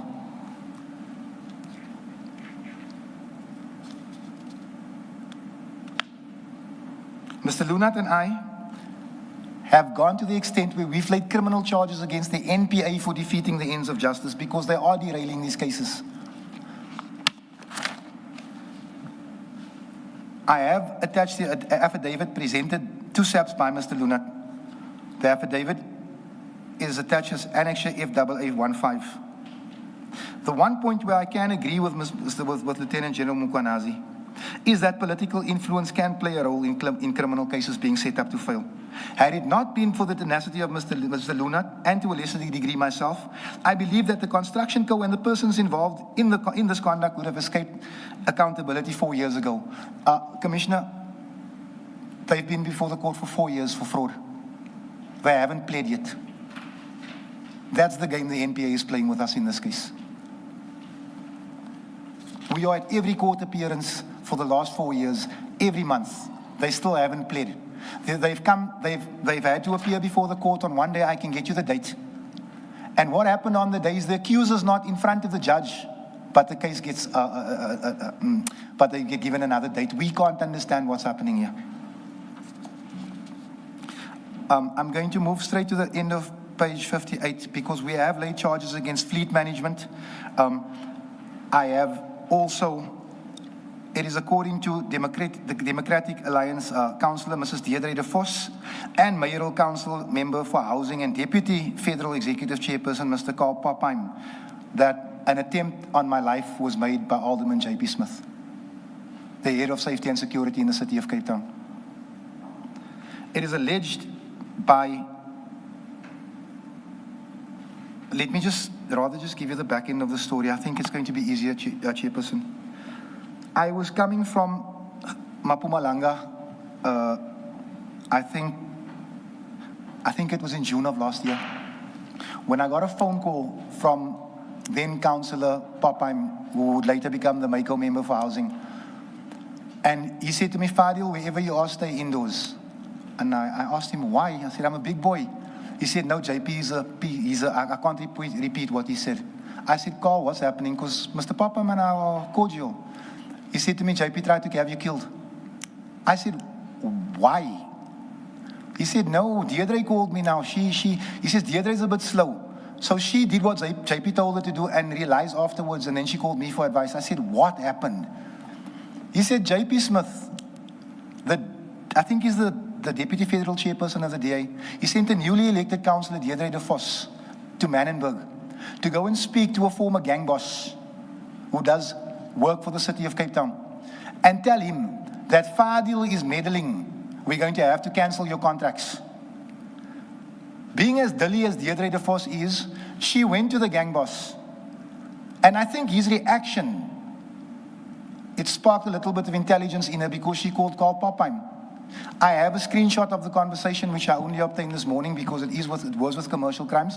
I didn't know where else it was because that device is no longer with me. And I called Councillor de Vos and I recorded the conversation. I also called Mr. Faik Moses, the former gang boss, and he said to me, they wanted me to kill you, but I will not be used. Because, Chief, if you have a perception of me as a gangster, a violent man, a drug dealer, a killer, and you tell me that someone is threatening my money, you can assume which way I'm going to react. And this is what Alderman J.P. Smith did according to his own councillors. I, sir, called Faik Moses. I lodged an inquiry. The inquiry number is 1/6/2025. The Commercial Crimes Unit took this case. They took the screenshot where Carl Popheim and Deirdre de Vos are having a conversation where it's confirmed that they tried to have Fadiel killed. They've got a statement from Mr. Faik Moses saying, yes, I do get the impression that they wanted me to hurt this man. They've got a 3-minute or 4-minute recording of Deirdre de Vos speaking to me, not denying that this is what happened. In Cape Town, they cannot get a warrant on that basis. I don't know what not a warrant, a search and seizure, because SAPS wanted their phones to see if the communication was real. They can't get a warrant. So fighting corruption in the city of Cape Town means that next time I walk into Manenberg, there's a bullet waiting for me. And again, this is the NPA and the magistrate saying we won't issue a warrant on the basis. And someone at Commercial Crimes told me we can't understand this. We've gotten warrants with 10%. 10% of what you've given us. So when General Mkwanazi makes the assertion that I am a hired gun because I laid charges, I need you to understand, Chief Commissioner, that this is something I've been doing for years. That where I see possible corruption, I will report the crime and step off. And on my phone, I actually saw now the other day, one of my cases, I got a response from SAPS, there's no merit to the case, I'm sorry, we've got an Ollie prosecute. I'm okay with it. I'm not here to make the decision. I'm saying, please look into this. That's all I'm asking. So, fighting corruption, in my view, is not safe. I asked the Commission to listen to Annexure FAA16. It is in support of my allegation that Carl Popheim and Deirdre de Vos alleged that J.P. Smith tried to have me killed.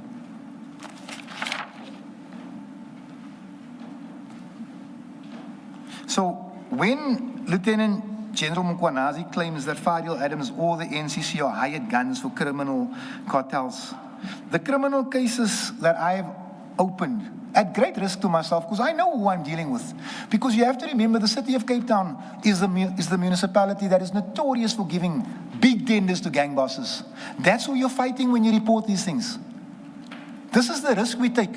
So for me to be labeled a hired gun or a conduit for cartels or whatever it is that's going on in General Mkwanazi's head, I take offense to it. Because I, as a nothing, in my view, have done more than he has about crime that he's known about.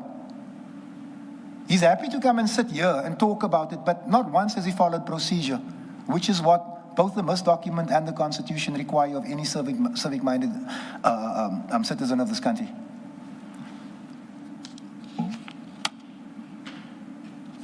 Do you want to then go to 485 on page 59? 485? I thought that's what he had just covered. Yes. Yes. So then I will continue to fight for justice. Are you now? I think I'm just being a little bit dramatic with 487, advocate. So if you'll excuse me with that, I think I'm done with that. I think you've said it already. Yes. 60. page 60. Events leading to my arrest. The events leading to my arrest and the institution of criminal proceedings. This chapter deals with the sequence of events that culminated in my arrest and the institution of criminal proceedings against me. I include these matters because they form part of the factual chronology relevant to the Commission's term of reference and my interactions with the PKTT, and not for the purpose of inviting the Commission to determine my criminal liability or innocence. At the outset, I want to emphasize that the criminal proceedings instituted against me remain pending before the competent court, and therefore I can only say so much. I fully respect the authority of the court to determine the charges in accordance with the law. Nothing contained in the statement should be understood as asking to litigate those proceedings before this Commission or to prejudice the administration of justice. Prior to my arrest, I became aware of information suggesting that members of the PKTT were considering criminal action against me. The precise source of that information is dealt with later in the statement. Upon receiving that information, I did not seek to evade law enforcement authorities or frustrate any lawful investigation. Rather, I instructed my legal representatives to engage with the relative authorities in order to establish whether a warrant had in fact been issued, the nature of the allegations, and the legal process that would be followed. So on or about the 9th of April, 2026, correspondence was addressed on my behalf to Lieutenant General Mkwanazi, the acting National Commissioner, I think it was Masimola, sorry, of the SAPS, and the acting Minister of Police, Minister Kachalia. Please see Annexure FAA7.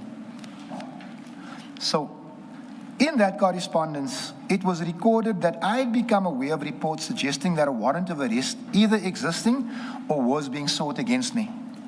I just want to expand just on that just a little bit. I got a phone call from a gentleman claiming to be a friend of the hitman of Sindisi Magaka. He told me that the PKTT had been there to see his friend and they wanted incriminating evidence against me. My response was, I've done nothing. He said, I've been told to call you. I asked him, where did you get this number? He refused to say, because it was a new number. He refused to say.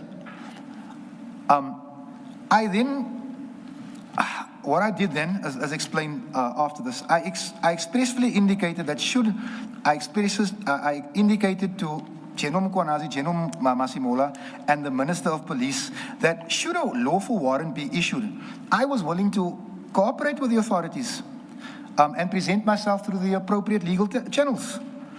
The purpose of that correspondence was quite straightforward. My legal representatives sought clarity concerning the legal basis for any contemplated arrest, the jurisdiction in which this matter arose, and the identity of the investigating authority. We also sought to avoid the unnecessary deployment of operational resources where my cooperation had already been offered. Despite these attempts taken, no substantive response was received before operational steps were taken.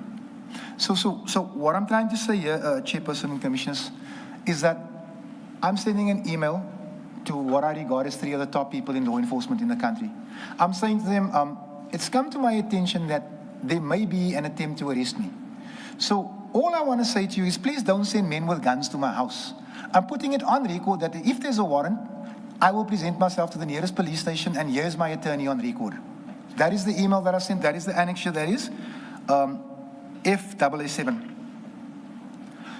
The first response that I get to that email is after the PKTT hit the wrong house when they're trying to arrest me.